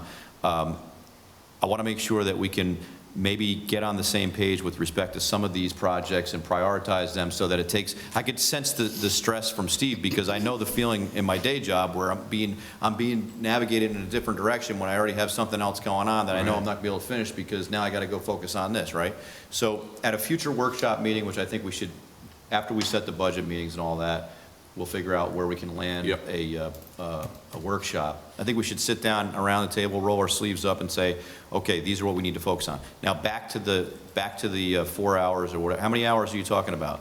We had talked about two men per Saturday at 4 hours each, so it's a total of 8 hours. All right, so all I need to make a decision on this is a fiscal impact, okay? Something that can be done in the next 2 weeks where Frederick can say, okay, based on full staffing on, 3 out of 4 weeks a month for the next quarter, whatever it is, right? This is what the fiscal impact would be. And I think that will help us as board members decide if that amount of money is going to justify any outcome that we think we should see. Yeah, and just let us know what you guys accomplished on the Saturdays. That would be helpful. So the one thing too is he's also underrunning, as he said, his budget from a labor perspective. So it's not like it's going to go over the budget. I didn't hear you say that again?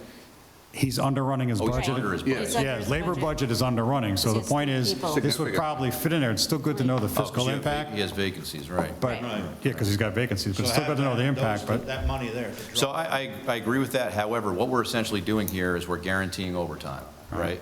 So I don't have a problem guaranteeing overtime, but I can tell you, I've sat at this dais, and I don't want to be unfair to another department, but we have argued against guaranteed overtime in other aspects, right? I'm just being transparent. So there are individuals that have guaranteed overtime, okay? I have no objection to guaranteeing overtime in another department, but I think we need to look at the numbers and say, okay, Agreed. this is Agreed. what we're But looking I at. I don't think this is necessarily guaranteed. I was hoping to say Okay, that so myself. clarify it. This is to be, in my opinion, I'm requesting this on an as-needed basis, and we currently have that need. Okay. I don't know how long that will last, if we go into other discussions that we've had in executive session about the staffing levels, we may not need to continue. Okay. Right, I just want, All right. I think the board would entertain Yeah, no, seeing. what- This is to Can I finish address the for current just need. 1 second? Yeah. I think it's a great idea. Thank you for everything that you and your team does, but I think it would be advantageous to us to know what you do accomplish on those Saturdays. Right, outcomes, right. Just send us a Well, I note to can the keep a board. list as we go along. No, just send us what you do accomplish on those Saturdays. That would be I can helpful. do that. And I think Al, even though he was being hypothetical, I think he made a great point.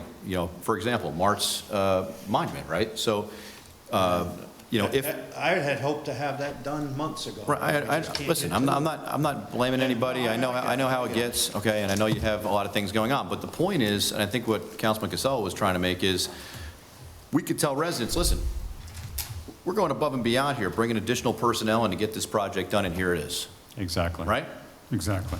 That's why it's helpful to see the accomplishments that we do on I agree Saturdays. with you all. Right, and It's a I would like win-win. to work with you and find out what those projects should be. That's why we need to put it on our workshop. Yep. Right, There you go. thank you. I think I might have the Your next. number, Here are some other items. your number So just go 6 through too, those. right? Just buildings, grounds Yeah, update. I don't know if I mentioned at a previous meeting, but we did get the pickleball nets in and Yes. put them up. Any issues with putting the second one? Because I think you and I discussed, we You haven't made have, that decision yet, so. okay, but I we do can't- have them available if we need to, right? Because we Right. bought 2. Okay. And we talked about keeping those in one area, and the tennis Correct. courts are across the street. That's good. Right. Yeah. Steve, I just have This- a question. go ahead. How are we with the Wi-Fi out at Robinson? Oh, Altice hasn't gotten back to me, let me Yeah, follow that's- up. we're waiting to hear Thanks, I from the forgot about that. provider. Yeah, if you Yeah. could, if you can get with Tim, you have a utility company that. It's actually ITC, Make that- right?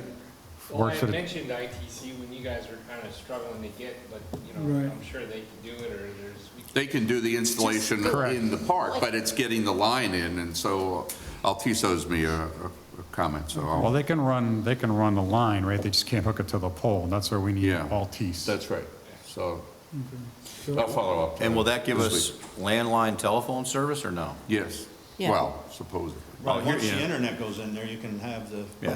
phone We need service. some hard line in there. I mean, Yes. today was a good example of why we can't depend on cell phones. Anyone that has Verizon today after 2:30 in the afternoon, it was a complete disaster. It was down. I mean, I don't know what happened, but I just reading social media, I mean, Verizon, you couldn't even keep a call anywhere in the most populated part of the county, right here. And imagine being out there off of Robinson Lane, and God forbid you have to call 911 and you Exactly. can't Couldn't get, get it. you can't get anybody. You got, what, are you gonna send somebody in a car down to 376 to make a phone call? So, right, that's what I'm saying. So we're trying to make sure. About that for 20 years, Yeah. because the layout of the land is such, you need reflecting waves, because the waste at the top of the mountain. They won't put the installations on the other side of the river. But we need a The landline only there. provider available Yeah. for that park is Optum, and they don't answer their phones. Well, Don't they have answered me, but they owed me a response, and I Well, we do forgot have to government- follow up, so I'll do it. We got a That's a government affairs rep. Yeah, that's who my contact Yeah, is. yeah. So That's very try that important. avenue. I'll So at least when follow you up. get in touch with them, Tim has an option to Right. run the cables. Because so we you don't talked have to about sit this there. before. I know, it just makes me Yeah, nervous, though. of that- safety, Half a I'm so mile away. afraid. Can't even With a call. child No, or conduit something, is or an there. adult. Yeah, so I know you know Okay. where it is, so we can, what about the, as far as long as you're doing updates over at Regency, how are we making out? I know you got the storage shed up. Right, that's in place. What about the electric? The electric, I've been in contact with the electrician, it's on his list, he hasn't given me a date of when he's coming to do it yet. But How about the fence over there? Because Adams, that's the one part we're, of the, they told me this fall. okay. They told me they'll be coming in this fall. They're backed up that far. I believe it. The shed is in, we've put the dividing wall between our section and the soccer side.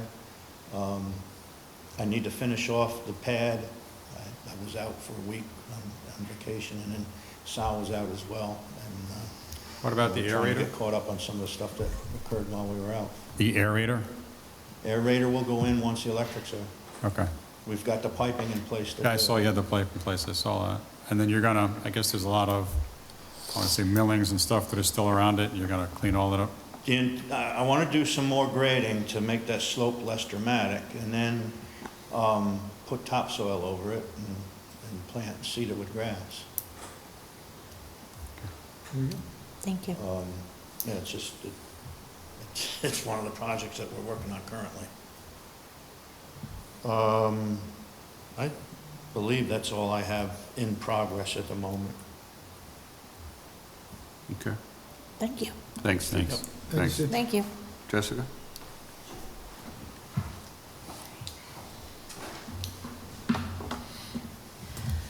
Community Day is almost here. So that's really the thing that's at the forefront of the department's mind right now. You know, everything's going well. We have a really great slate of vendors that are going to be coming. We can always use more. The parade lineup is starting to come along. People do tend to wait until the last minute to register for the parade, so I'm not sweating yet, but we're hoping we're going to get a larger turnout than we currently have. Bonfire's all squared away for Friday night. I've spoken with the fire department, and obviously Brian from COSM, who's amazing, does fantastic work. We have what is probably going to be my favorite part of the weekend, which is an 80s tribute band that's going to be on stage all night on Friday, and they are out of Long Island. They actually have a really huge following. So I'm very excited to have that alongside the bonfire. Friday and Monday are going to be our wristband days, and we will be publishing in the coming weeks, obviously, the price list for the rides. We try to make those public so that people know and they can plan ahead. But we do have a couple of housekeeping items when it comes to Community Day. The first one being, and you know, in support of the conversation that was just had about Saturday hours with Steve, is last year we were able to make use of the parking lot behind the firehouse. And at that time, one of the folks from the firehouse was working for a landscaping company. He had access to the equipment to clear out that large lot. That's no longer available to them. And to make use of that lot, I would have to ask the board's permission. We do give them insurance in general for this event, but I've discussed it with Steve already, but accrue work back there to clear that lot behind the firehouse, or we lose out on the majority of our parking. So I just wanted to bring that up to you all, to see if there are any issues with comfort level on doing that. Do you have any money in your budget? Well, it would be being done by the Buildings and Grounds crew. So we would be using our comp line, and that, we just replenished some funding into that line. in preparation for Community Day.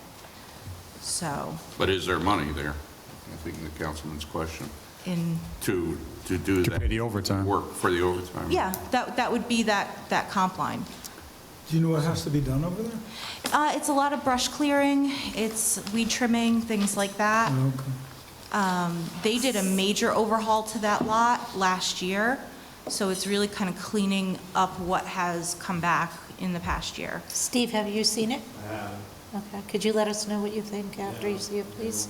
You might even ask Mike with his arm, you know. Yeah.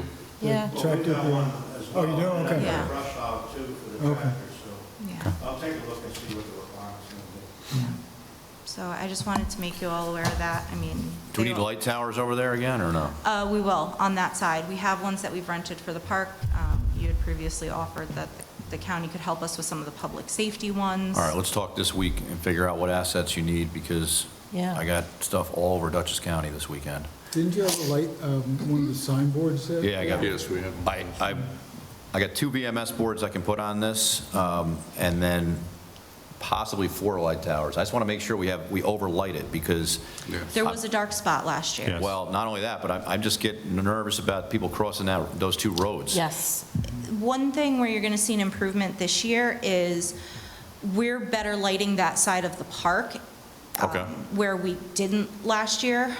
There were some issues with the overhead pole lighting out there that we actually weren't aware of. They had been working and then they weren't working. So we had no ambient light coming from the park out towards that intersection itself, and this year we will. We have 2 light towers that we're going to have stationed on that side of the park to expand the vendor area and things like that. So you will be getting a little more ambient light towards that intersection, but a light tower probably on the new Hackensack side is going to be very important to have. All right, let's talk during the workday tomorrow. Steve, how much more of the park can we use this year? Last year we were limited. You know, Matter- have you walked it? I mean, I know next week we could have a deluge. Yeah. I was going to say, it's fantastic right now. Don't jinx it. Yeah, so like, And that's Tim's why, been studying, they've been looking at drainage, Yeah. but that's not going to be done this year either. That's a No. long-term capital No. project, so, yeah, huge under. I'm going to touch on that in here, some of the things that we're thinking for next year for that, but I'm not going to jinx it. I was out there today, and today was a lovely day. And the dry weather that we had for a significant period of time puts us in a better position than a wet summer where the water level is already here, and then it dumps on top of that. So, when are you going to post the hours? I've been getting residents asking the hours of the, We do have it. It's all out there now? Yeah, Okay. yeah, yep. Well, it's out there, it's been out there since we posted it, like the daily operation hours, not the necessary schedule of events yet. Okay. So, well, the parade, we have that out there and things like that. But we don't have like the entertainment schedule out there. no, that's right. Yeah. Just the open and close hours Yeah. is what we need. That we do have. Good. And I know we had an outstanding issue that the councilman had raised about fireworks. So Yes. where are we on that? That is the second item on my list discussing Community Day is Councilman Phillips and I spoke with the fireworks vendor. Councilman Phillips looked into some possible other options, and we are where we are, unfortunately. Which is where? Which is at 12. Oh, 12. yeah. The original quote came back at 15, actually. So we're looking to kind of meet in the middle at 12. So we're almost 2x, because your budget's 7? Right? Yes. 7, 8. So here, 7. yes, So you're going to go to 12,000. with the board support, if I have it. For how many minutes? It is still the 15 to 20 minute. It's a near doubling of the cost, but this event was huge last year, and you don't want to reduce is the problem. You don't want to reduce in quality, you don't want to reduce in what we offer. Is it the same vendor the town uses? I don't know. This is Frank? This is Legion, Yeah. yeah. Yeah. Legion So does. he does the The stadium too? I don't know if he did this year. He may have done this I year. believe so. They rotate. Can you check in and every just so double often. check? They Oh, rotate. Please. Yeah. See, they get a different rate because they do like 12 shows or something like that. Yeah. But, Yeah, but considering that he has been our friend for many years. Yes, yes. And I can tell you, the quality that we get from Frank as a town of Wappinger business is Oh, I know. exceptional. He's Yeah. Where do we launch them from? Behind the firehouse. And that worked out well last time? Has Every year. we've done it Okay. for 5 years now, 6 years now. All right. So I think, we just need to proceed on that because we're getting I down to the wire. agree. He needs a Yeah. contract, so. Yeah, I mean, Do you have enough money in other line items that you can move around? and on to the next step. So I have some numbers Good for. leading question for you. Thank you. That was great. Softball. There you go. So our summer camp budget, as you know, when I come before you guys every year, we have to do some overfunding in our staffing lines because there's a lot of different variables that are out there for how many counselors, what their rates will be, and things like that. So we do have a surplus this year in the staffing for summer camp, which is line B7310.103. I have a surplus of $10,000. So I would ask to move the additional money needed for the fireworks from that line into the fireworks line, which is 7550.401. And then I actually have a second request that's going to kind of segue into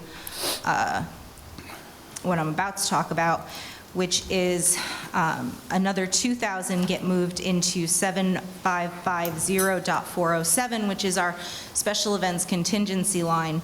And I will segue into some of the needs for that move as well. One, in case we do overrun anything, which I don't intend to, but again, you kind of get slapped with certain prices this year that you don't, that are higher than usual. The other is, I use that special events contingency to do some of our storage and kind of infrastructure for our events. And right now, I'm in the process of doing a kind of major overhaul on the interiors of the buildings at Schlott House, storage-wise. You might notice there's a dumpster out there right now. There's some rooms inside the buildings that need a good clean out, and on the back end of that, we need some more appropriate storage. We need shelving, we need some containers, things like that to make everything go back in a sustainable way, I guess would be the best way to put it. So that's why I'm just requesting that that other portion of that money get moved into the special events contingency line, because all of that storage and good storage is an investment in the events, because we don't have to then replace things as often. So I don't know, would we like to make motions on the budget transfers? I'll move that we accommodate the additional expense for the fireworks at $5,000 additional dollars. I'll second it. Motion and second, all in favor? Aye. Aye. Any nays or abstentions? Seeing none, motion passed. Okay, are we okay with the second one? To move the additional 2,000 from that staffing line into the special events So I'm sorry, what are the numbers contingency? again? It was B7310.103 to 7550.407. Yeah, it's just an interdepartmental transfer. I'll move it. Yeah, $2,000, right? yeah. Yep. Okay, motion, and I have a second? Second. Okay, motion second, all in favor? Aye. Aye. Any nays or abstentions? Seeing none, motion passed. Great, all right, so the final is a look to 2022, a very quick one, or a look to 2023, ooh, sorry. I've been talking to the engineering firm, and we're going to be talking a whole lot more. They're going to be sick of me eventually, because we're looking into a major undertaking at Schlott House, which would include working on the drainage out there.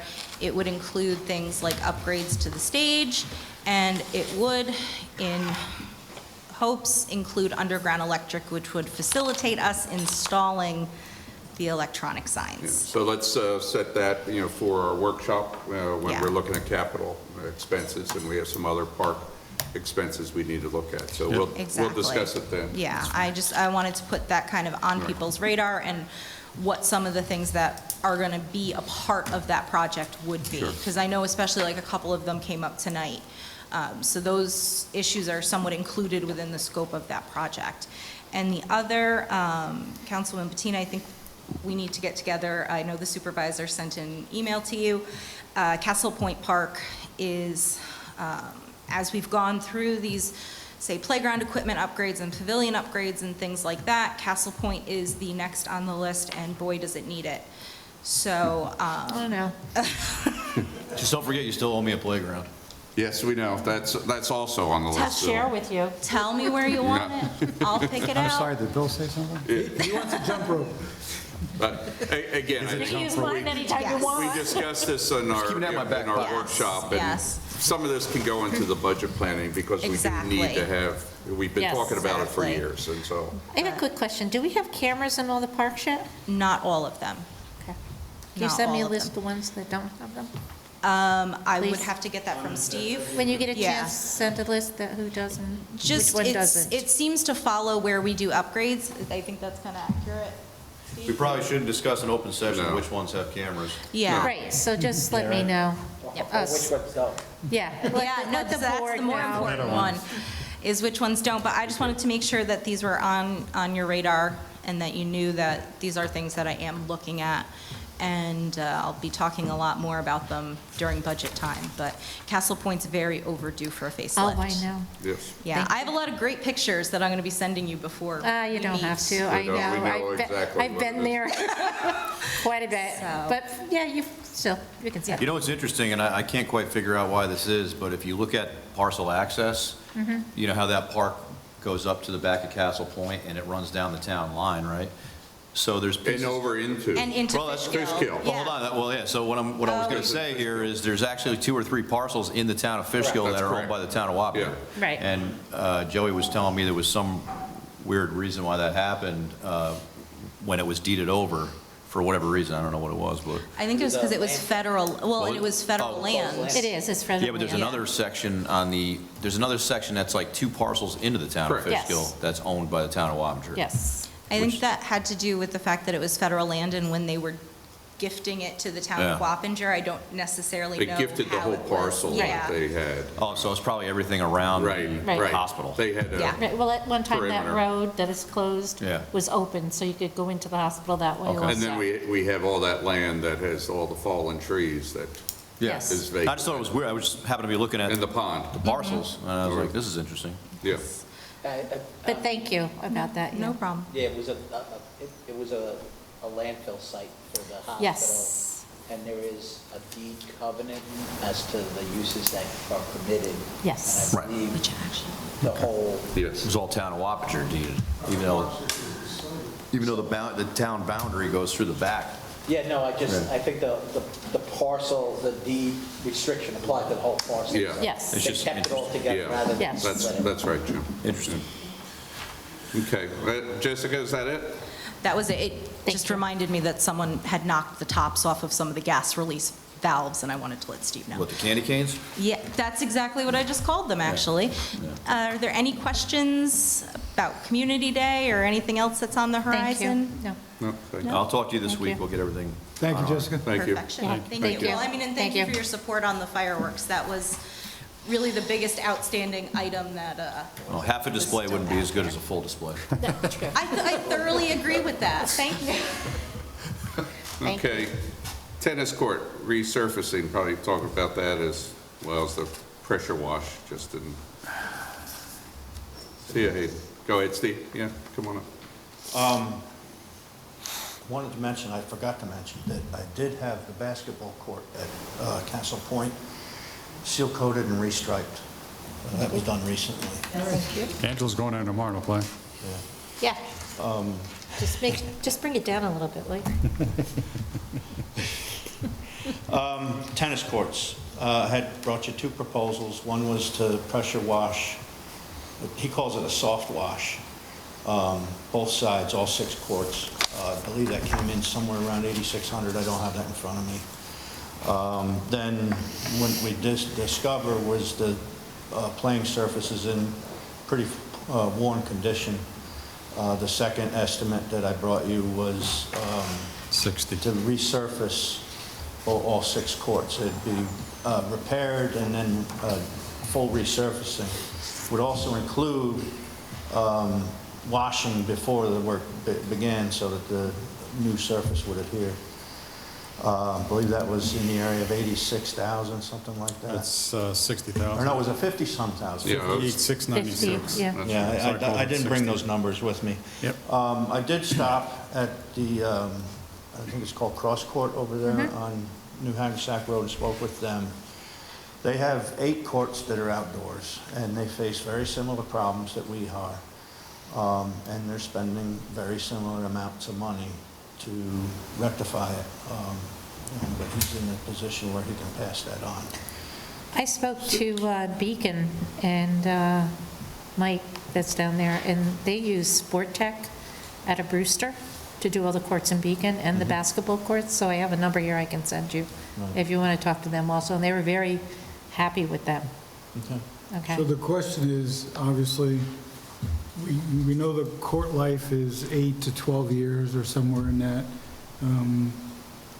Are we going to throw a $80,000 Band-Aid on something that we need to put a $120 fix on? Right. It's a $60,000 Band-Aid, the- and I thought that they said that it's good for 10 years once they do that. Isn't that correct, Tim? Yeah, so what we talked, and Steve talked to the people physically, I got a follow-up call today based on some questions, but generally, you look at the substrate, which is the asphalt, and if the asphalt's shot, it doesn't make sense to recoat it. They've included for Craftco, which their state bid, I don't know, Sport Tech might be too. Yeah, well, they did because they had to do the city of Beacon. Yeah, so- And I am waiting for East Fishkill also to give me their input. They've included like some patchwork, some divot work, but they did recommend that if you don't like trim these tree branches and things that are out there causing the problems, you're probably gonna end up in the same type of. Well, that's why we took Yeah. those trees So down. Steve you know. fixed that problem. Right, and I plan to continue that. But now there's Once courts leaves come problem. out, I'm going to take some additional trees down. As Tim was mentioning, our asphalt is in good condition. It's the top surface that is about 1/8 to 1/4 inch thick. That's the playing surface. And I don't know if it's a polyester or epoxy or it's some kind of compound that has the friction agent in it then that allows them to play. That's the portion of That's the worn. courts that is in worn condition.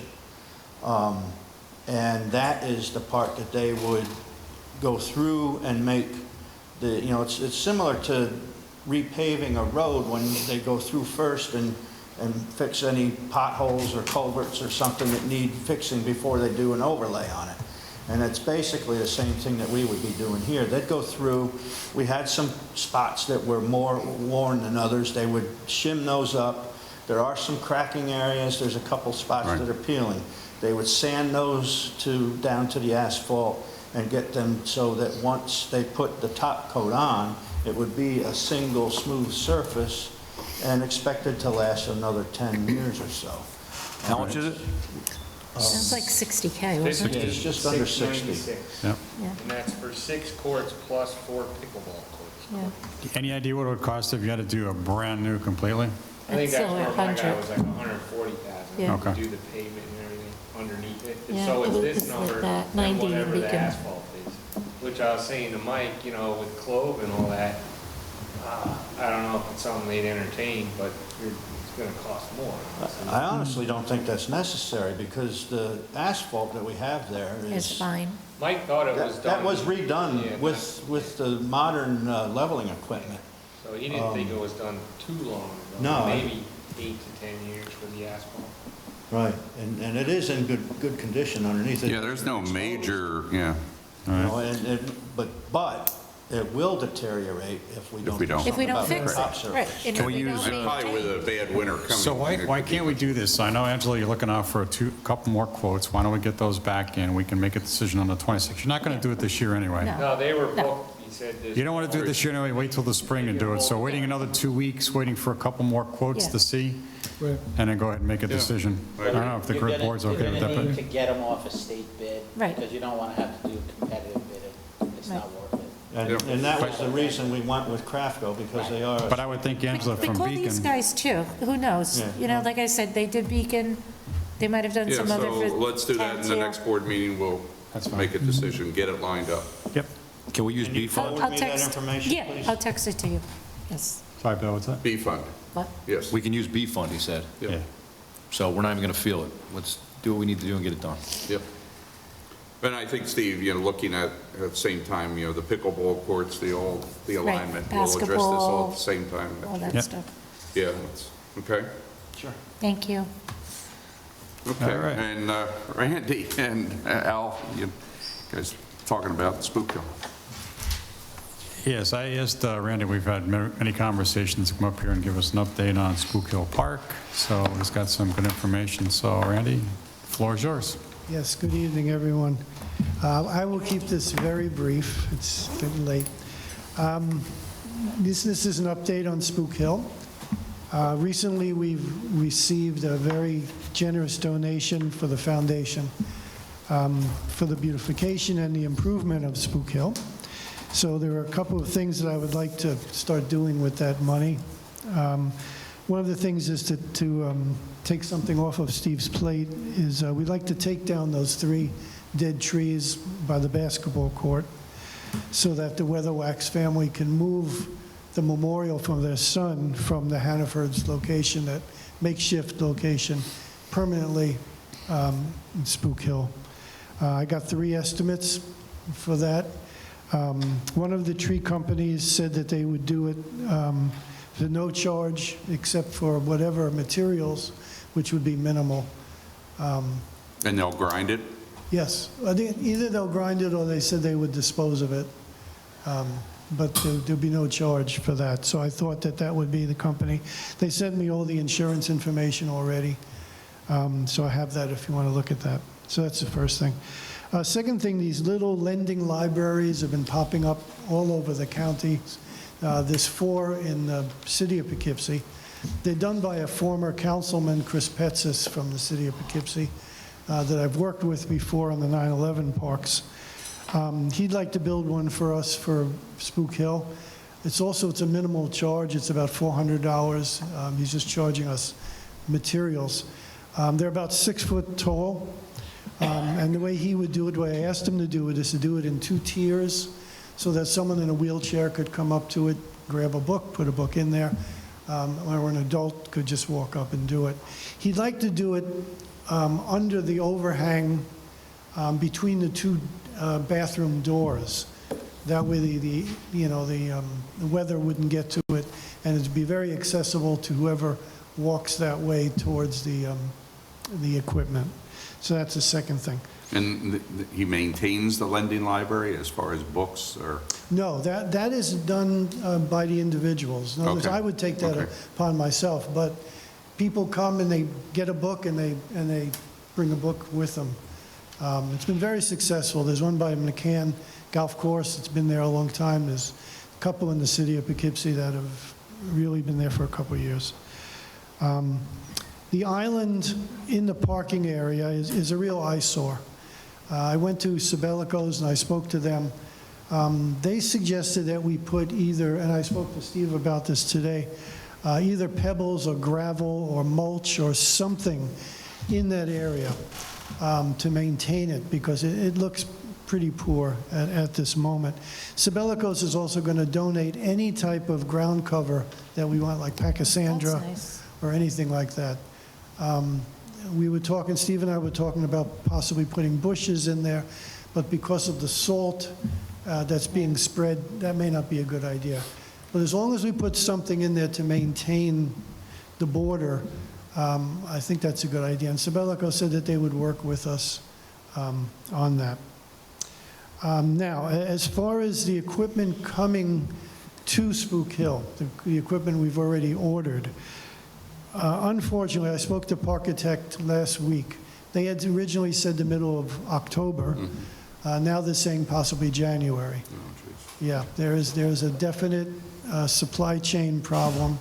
And he assured me that they would work as well as they could to get us some of it. For instance, the walking path that goes around it, the quarter-mile walking path. That could be done without the equipment put in.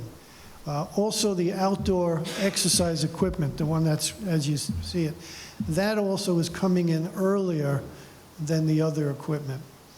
So if you'd like, I could work, with them and see if they can do that earlier than January, because again, that puts us one more season gone, and we're not going to do any work during the winter. So that was a disappointment, but it is what it is.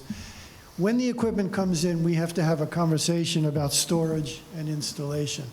Where are we going to store this equipment when it comes in? And who's going to install it? When will it be installed? Et cetera. Those points haven't really been discussed yet.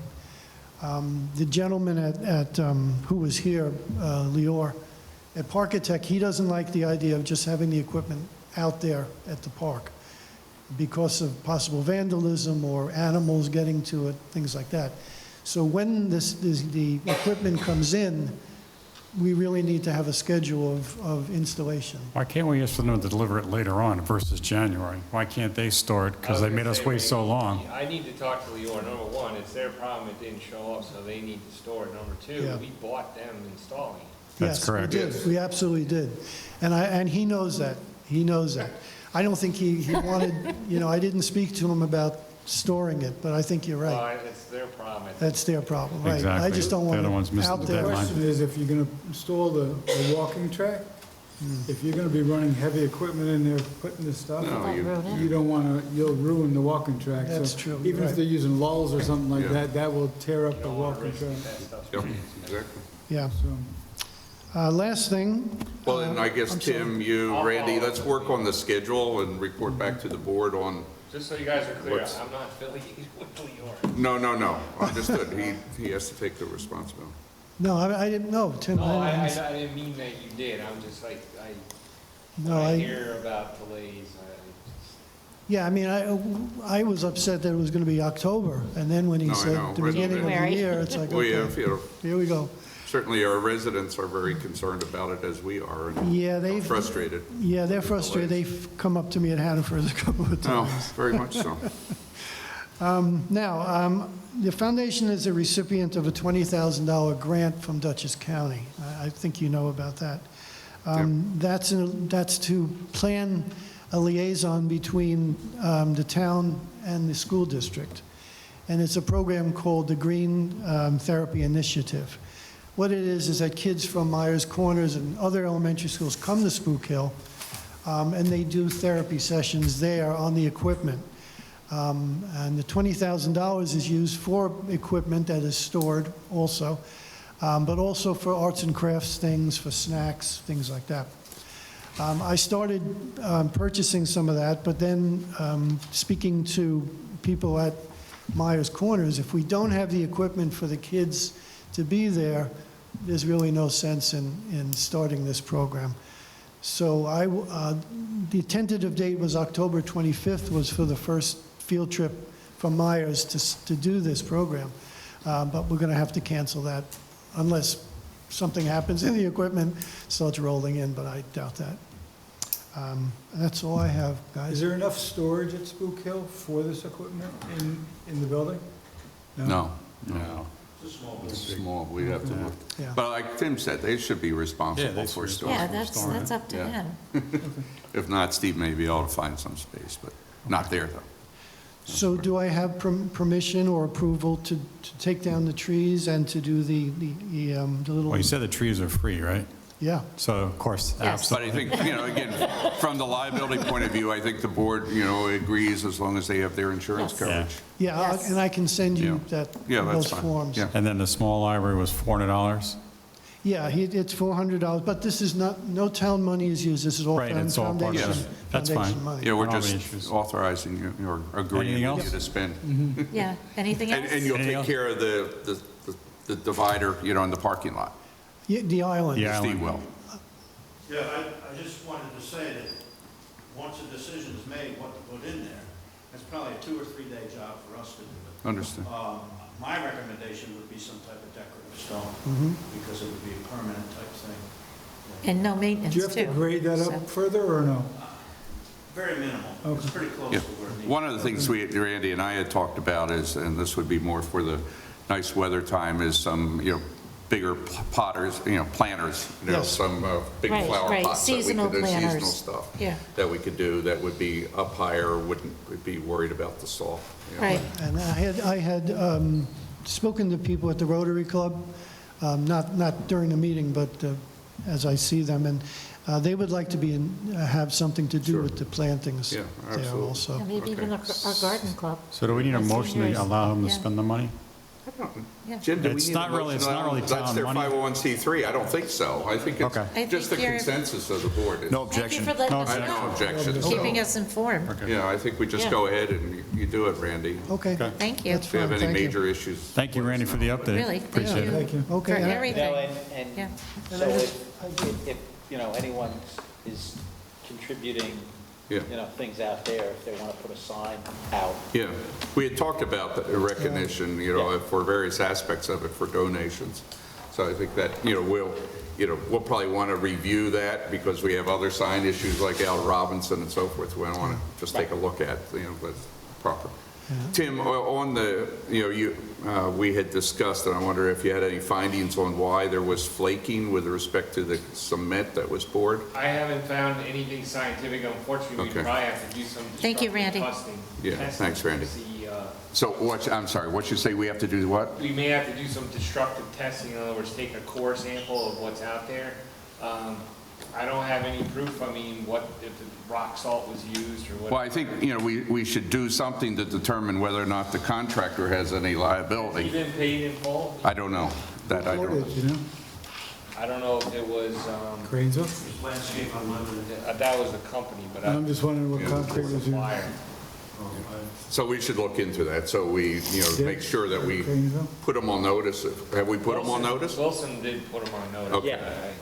I think he copied you. He did. So maybe come back to us with your recommendation, the next meeting on what needs to be done and any That'd be good. anticipated cost for it. Okay, thanks. Thank you. This is where we had flaking with respect to the foundation, the There's some under curb line and then, the slab. the slab itself. It's like under the pavilion or something. Yeah, that little pavilion that we had there. Okay, thanks, Tim. Go ahead and do that. Let us know. Okay, so next item was Resolution 2022-123.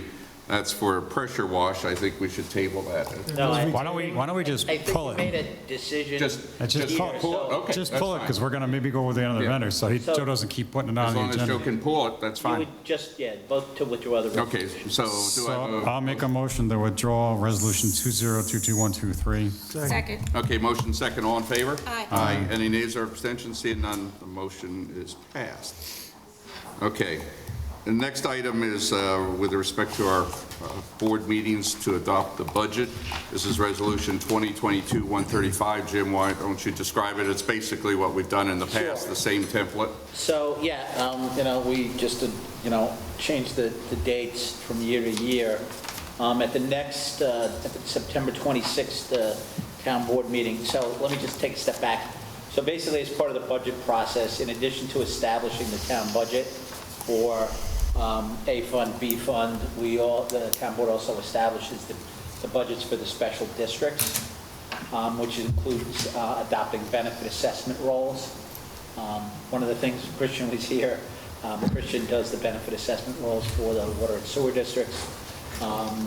And with respect to the benefit assessment roles, kind of similar to the grievance process, there is a public hearing that's held, and people have the ability to come in and grieve, file an exception with respect to the benefit assessment role. We've had some people who've done that in recent years. But that's at the next board meeting, we will adopt those resolutions, setting the public hearing for those benefit assessment roles, which would be October 24th, 2022. And at that time, in addition to the benefit assessment roles, so the benefit assessment roles appear on the January tax bill, and that's typically the debt service component of the operation of the water and sewer districts. Separate and apart from that is what we call the O&M rates. That's the water and sewer rates that are charged for the usage of water on a per gallon basis or a flat rate for sewer districts. And again, those public hearings are also set for October 24th as well. So that's what happens at the next town board meeting. And then with respect to the budget, the supervisor has to present a budget to the town board, I'm sorry, to the town clerk, who then presents it to the board on or before October 1st. In this year, October 1st falls on a Saturday, so the deadline is Monday, October 3rd. So the board has the option of, and this is my favorite meeting of the year. So we just pick up all we do is pick up the budget and we're done? Yeah. Right. That's Okay. right. So that's that meeting. Do it on the 3rd, right? So you can do it on any one of those days, Thursday, Friday, or Monday. You just need a So quorum. my recommendation, and I asked the board to consider this, if we can do it on Monday, October 3rd, rather than those other dates. I'm supposed to be in training in Oriskany that week, so I may not be here. So if we do, It's okay with me. yeah, just be Monday and then Monday. Yeah, October 3rd will work. That's fine, Yeah. October 3rd. I mean, the only thing with Monday, October 3rd is that would be a overlap with the planning board meeting. Right, but he's just We're laying just it on the picking- desk. Yeah. So if we do 7 PM, lay it on the desk, he Yeah. lays it on our desk, we Right. pick it up, 7:30, they do the Done. planning board meeting. Yeah. So, I mean, you Yeah. can, well, no, Yeah. the planning board typically starts at 6. Oh, they do a work, they do a work workshop. session prior? I mean, he could still lay it on the dais, right? I mean, or just do it in the senior center, In the right? senior center, Yeah, that's just do fine. it at the senior center, we'll pick it up and. Senior center at and we're 7. good, That's fine. Yeah. Do it seniors. yeah. Yeah, okay. So, okay, so for purposes of that, we'll make that October 3rd. Thank you. And then the first town board meeting in October It's a Tuesday. is Tuesday, October 11th, Correct. as the 10th is Columbus Day. So, right now this has, and again, it's all subject to change. That would be a discussion with respect to the water and sewer districts and improvement areas, drainage districts, highway buildings and grounds, recreation parks, and senior center. That's what's anticipated to be discussed at that one, but obviously the board can, change the discussion, and that would be, discussions with the department heads. If you wish to change that, feel free. And then the second meeting would be the 24th of October, which is more or less the balance of the department: supervisor, town board, accounting, code enforcement, justice court, tax receiver, assessor, town clerk, and animal control, and then a wrap-up. Everybody here has been through the process, so you know what to expect. The schedule here is to adopt the preliminary budget. Let's take a step back. The budget that is presented by the town clerk to the town board is called the tentative budget. So the tentative budget is what the board reviews. After making additional changes to that tentative budget, the board then adopts what's called the preliminary budget. That is the budget upon which the public hearing is held.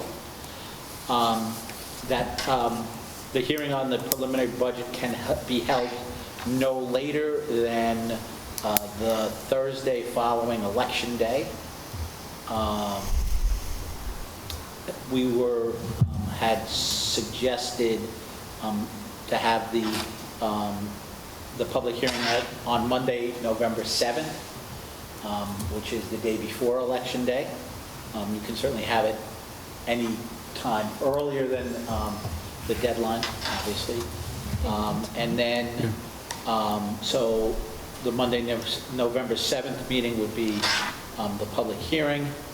And that public hearing can be adjourned, I'm sorry, public hearing can be adjourned until November 18th. I believe it's actually November 15th. And the budget must be adopted on or before November 20th. In this case, November 20th, I believe, is a Sunday, so it would be the 21st. But, so anytime after Monday, November 7th, depending on how things go, the board would then adopt the resolution. So this is so that's what's before you today. The only change right now was setting the town clerk's delivery of the budget to October 1st. But, and then again, if the board chooses to add additional meetings, schedule special meetings off of the regular. Because I think the next meeting, we're going to discuss whether or not to have a workshop on capital planning, and that does may impact budget. Sure. So, again, like I said. So we can discuss that then. Yep. But tonight, we pass the basic resolution. Right. So we get it scheduled out on the calendars. So I'll move, Second. I'll move sorry. 135 with October 3rd as the selected date for the special. Second. October 1st or October 3rd? October 3rd. Third. Monday, the 3rd. Yeah, I thought you said 1st. so- No, 3rd. Yep. Yeah. Okay, motion and second to adopt the calendar as proposed. All in favor? Aye. Aye. Any nays or abstentions? Seeing none, that motion passes. Thank you. Okay, on that. The next item is our resolution relating to declaring September National Suicide Prevention Awareness Month in the town of Wappinger, as we had amended the agenda earlier. Let me read it quickly, because I think it is important. The residents here. September is known around the United States as National Suicide Prevention Awareness Month, and is intended to help promote awareness surrounding each of the suicide prevention resources available to us in our community. The simple goal is to learn how to help those around us and how to talk about suicide without increasing the risk of harm. And whereas suicidal thoughts can affect anyone regardless of age, gender, race, orientation, income level, religion, or background, and whereas according to the CDC, each year more than 41,000 people die by suicide, and whereas suicide is the 10th leading cause of death among adults in the United States and the second leading cause of death among people aged 10 to 24. And whereas the town of Wappinger, New York is no different than any other community in the country, but chooses to publicly state and place our full support behind local educators, mental health professionals, athletic coaches, pack leaders, police officers, and parents as partners in supporting our community and simply being available to one another. And whereas local organizations like Suicide Prevention Services, that's SPS, and national organizations like National Alliance on Mental Illness, NAMI, who was here, are on the front lines of a battle that may still refuse to discuss in public, as suicide and mental illness remain too taboo a topic to speak on. And whereas every member of our community should understand that throughout life's struggles, we all need the occasional reminder that we are all silently fighting our own battles. And whereas we encourage all of our residents to take the time to inquire as to the well-being of their family, friends, and neighbors over the next few days, and to genuinely convey their appreciation for their existence by any gesture they deem appropriate. A simple phone call, message, handshake, or hug can go a long way towards helping someone realize that suicide is not the answer. Now, therefore, be it resolved that we, Supervisor Richard L. Thurston, and the Wappinger Town Board do hereby proclaim the month of September 2022 as National Suicide Prevention Awareness Month in the town of Wappinger. I'll move it. Second. Okay, motion and second, all in favor? Aye. Any nays or abstentions? Seeing none, the motion passed, and thank you. A very important topic that this board has discussed and will continue to discuss and is fully in support of, and particularly the county efforts. Yeah, and for folks that are watching on TV or are familiar with the meeting here, here in Dutchess County, we obviously have the Stabilization Center, which is a resource for folks that are in crisis or have members of their family or friends that are in crisis at 230 North Road. And we are the Regional 988 Center now for this region, which the helpline staff, the professionals, mental health professionals, who still do answer 485-9700, also answer 988, which is the new national hotline for mental crisis and suicide. So you may not be in crisis, but someone close to you may be, and it may be up to you to recognize it. Thank you. Thank you. Thank you. Thank you. Thank you very much. Okay, let's see, items for special consideration, new business. Bill, do you want to talk about? Just very quickly, thank you again for those here on the dais that attended the 9/11 ceremony. Was a little dicey early on with the weather, but we talked about it. We've never had rain ever on September 11th, as long as I can remember, so we were due for it. But of course, once Steve and Jessica put the tents up, the sun came out for a second. So if the tents hadn't been up, That's right. it would have rained. But we got through it, and we did have the ability to alter the program in case we had a downpour, but we didn't have to. So 30 minutes, we did what we had to do. That ceremony every year has been a brief, real-time recognition of the moment this country changed, and I appreciate everyone being there, and our staff who went above and beyond. Before 7 a.m., there were text messages going back and forth. So we greatly appreciate that. Thank you, Steve. Thank you, your staff, and Jessica, thank you. This Sunday at 6 p.m., we're going to continue the tradition by recognizing first responders that have gone above and beyond. 6 p.m. here at Town Hall, Town of Wappinger First Responder Awards. We have, again, a number of incidents that have occurred in this town in which our volunteer and paid first responders saved lives. And you'll hear some of those testaments on Sunday. That event, again, starts at 6 p.m., and it will be right here in Town Hall. Again, as the supervisor mentioned, one of my former constituents passed in recent days, Eileen Ennisser, Joe Ennisser's wife. Of course, they're together now, and we were reminded as we literally looked down and saw the paver with their names on it, and said, "Oh, good Lord!" You know, they were so pivotal in this community. And I'm glad that we had the ability to recognize the Ennissers collectively here. Many times. But I mean, even the most recent time where Eileen was here and Joe was here, and you know, people are not going to be with us forever. And thank God we did that when we did. Association of Towns, we saw some emails floating around. I don't know if there's an early, there is, you know, discount fee. Discount. We just got to keep that on the radar, right? Hoping that the Association of Towns will be back to normal, because remember, the last 2 years it has not been.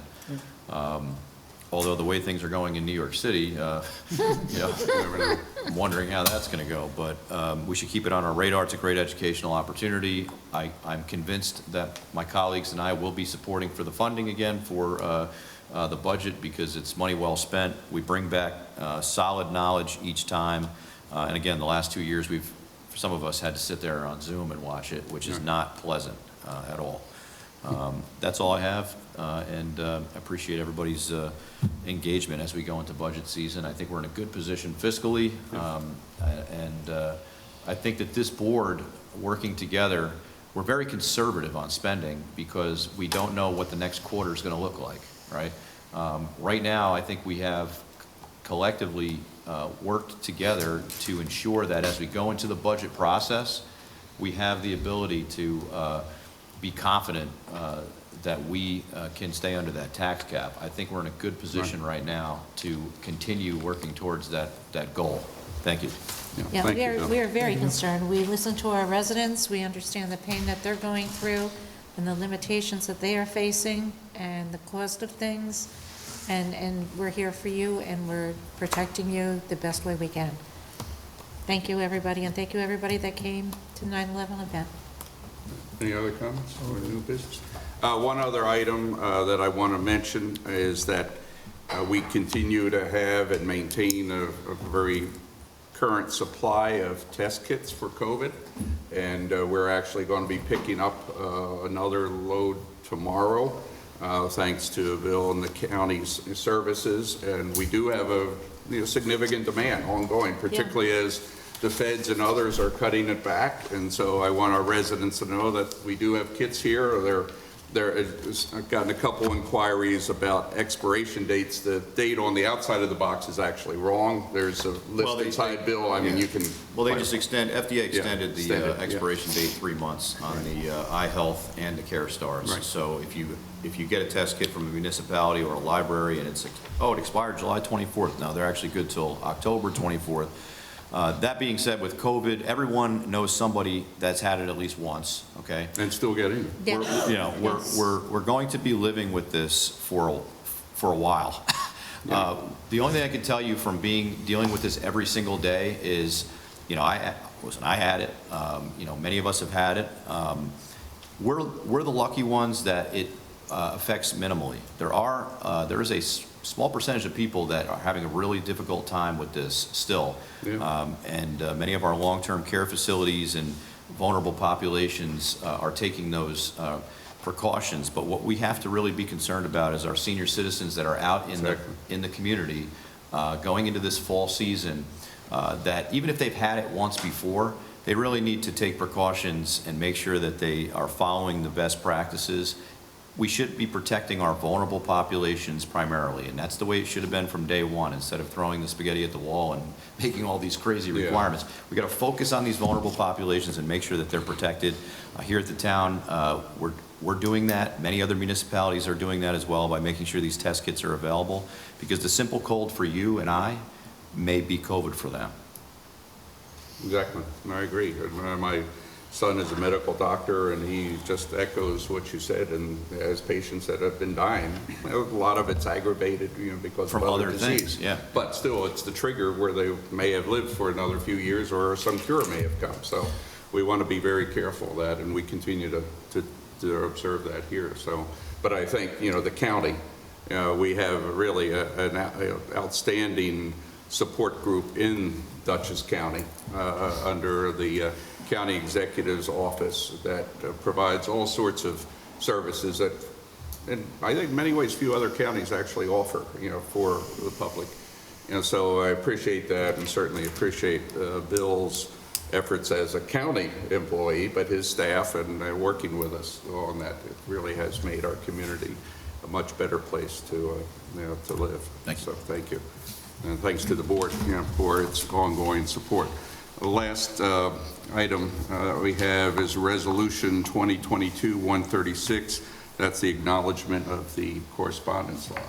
I'll move it. Second. Okay. Just on that point, in the minutes here, where you have the correspondence log, it indicates one of the pieces of correspondence as a request to be entered into the water district, when it really should be a request to be a tenant to the water district. Correct.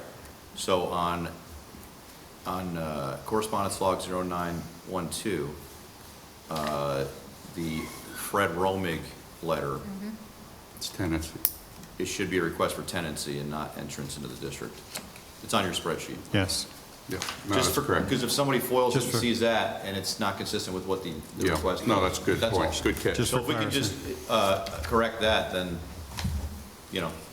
So I'll make a motion to amend that under the one for Frederick Rolmick here. So it's requested to say, I guess, the new information based on what it says in It's the... just the It's a tenancy. ty- It's it's a a- Just a typo. it's just a typo, but if we can just correct that, just so there's no confusion down the road, because Yep. Well, his letter says to be entered. as a tenant, That's a reflection of what they titled the But- letter. right, but they, So they're- you're asking me to call him to revise. No, it says no, as a, no, he wants to be an out-of-district user. yeah, it says there as a tenant. He says he wants to be an out-of-district user on his Right. letter. If you go on the very first line, right after it says This letter serves a formal request to be entered into the water district as an. out-of-district Yeah, user. so I know what you're saying, but he's essentially requesting tenancy and not requesting entrance into the district. Yeah. That's all. That's right. It's really just a typo, probably because there was only about that much space to write it on your spreadsheet. But if we can just clarify that in the Correspondence. log. agenda, correspondence log, that would be helpful. So, Thank you, Joe. that's all. Okay. We had a motion, I think. Al, Second. Second. Yeah. A motion second, all in favor? Aye. Any nays or abstentions? Seeing none, motion passed. Is there any item for executive session? Yes, I have a couple of items that I'd like to discuss with the board in executive session. Would you specify those under the state Sure, law? so it's, actually, it's attorney-client privilege, so, and I don't anticipate any action afterwards, so if the board wishes to adjourn, attorney-client session may be held outside of the meeting. Oh, okay. So you suggest we adjourn and then just meet on the attorney-client advice, okay? So do we have anything else that we want to No. discuss in executive session now? I don't. I don't at the moment. No. I think there's some personnel items that need to be discussed there. What personnel items? You specify, we need to specify the personnel item. Adjourning the meeting, is that what? Not yet. So I don't know what the person. I don't either. So when we go into executive session? Right. No, we need to specify the motion right now for what the personnel item is. So Under the state law. Discipline or appointment of somebody, or? Discussion. Yeah, on what item? No, so for purposes of, personnel is not an Yeah. issue. You have, it has to be either leading to an appointment of somebody or. Or firing. Discussing, discipline or Right. job performance or something like that. And that's what we need to specify. I'm not aware of any. Discussing an employee. I'm sorry? Discussing keeping an employee. Okay, so with respect to, it's with respect. Is it a to- discipline issue? I don't know if it's discipline. Well, that's the only thing that we talk about. If it's a budget-related issue or a position, that comes up in the budget. That's not appropriate for executive session. So, If we have a non-performance issue, then that's what right. we can No, only address in the this- executive I think committee. it's a higher issue. I don't think I think there's a resolution issue on that, so we just want to make sure we're clear on it. Well, that's not appropriate for executive session. I mean, we can have a discussion, attorney-client. I mean, if we're not going to come out and, I can give you advice on what it is, but, if you're not going to come back and, the question is, are you plan on coming back and taking an action? It depends on what you tell us. Well, then you can't adjourn. You can't, we can't. So then we'll do we it can't- afterwards. I'm sorry? So then we'll do it after executive session. That's improper. Well, yeah, if you want to do it publicly, yes, you can do it publicly. Okay. All right, so we'll. So executive session for advice of counsel. Okay. Yeah, is there a motion? Oh, second. As described. Steve, hold on. Actually has some. Steve had one thing prior to going to executive. Well, no, I was going to offer to give you an update on the keys and security Okay. cameras. Real quick, but I just. So that's- should be discussed here. In executive, so that's an appropriate Oh. executive. So that's session. security. Yeah, that's appropriate for. All right, let's, who made the motion for executive session? Anybody? We seconded it. I'll second it. So we're going into executive session. We'll be back. For purposes of discussing security issues. There you go. Beautiful.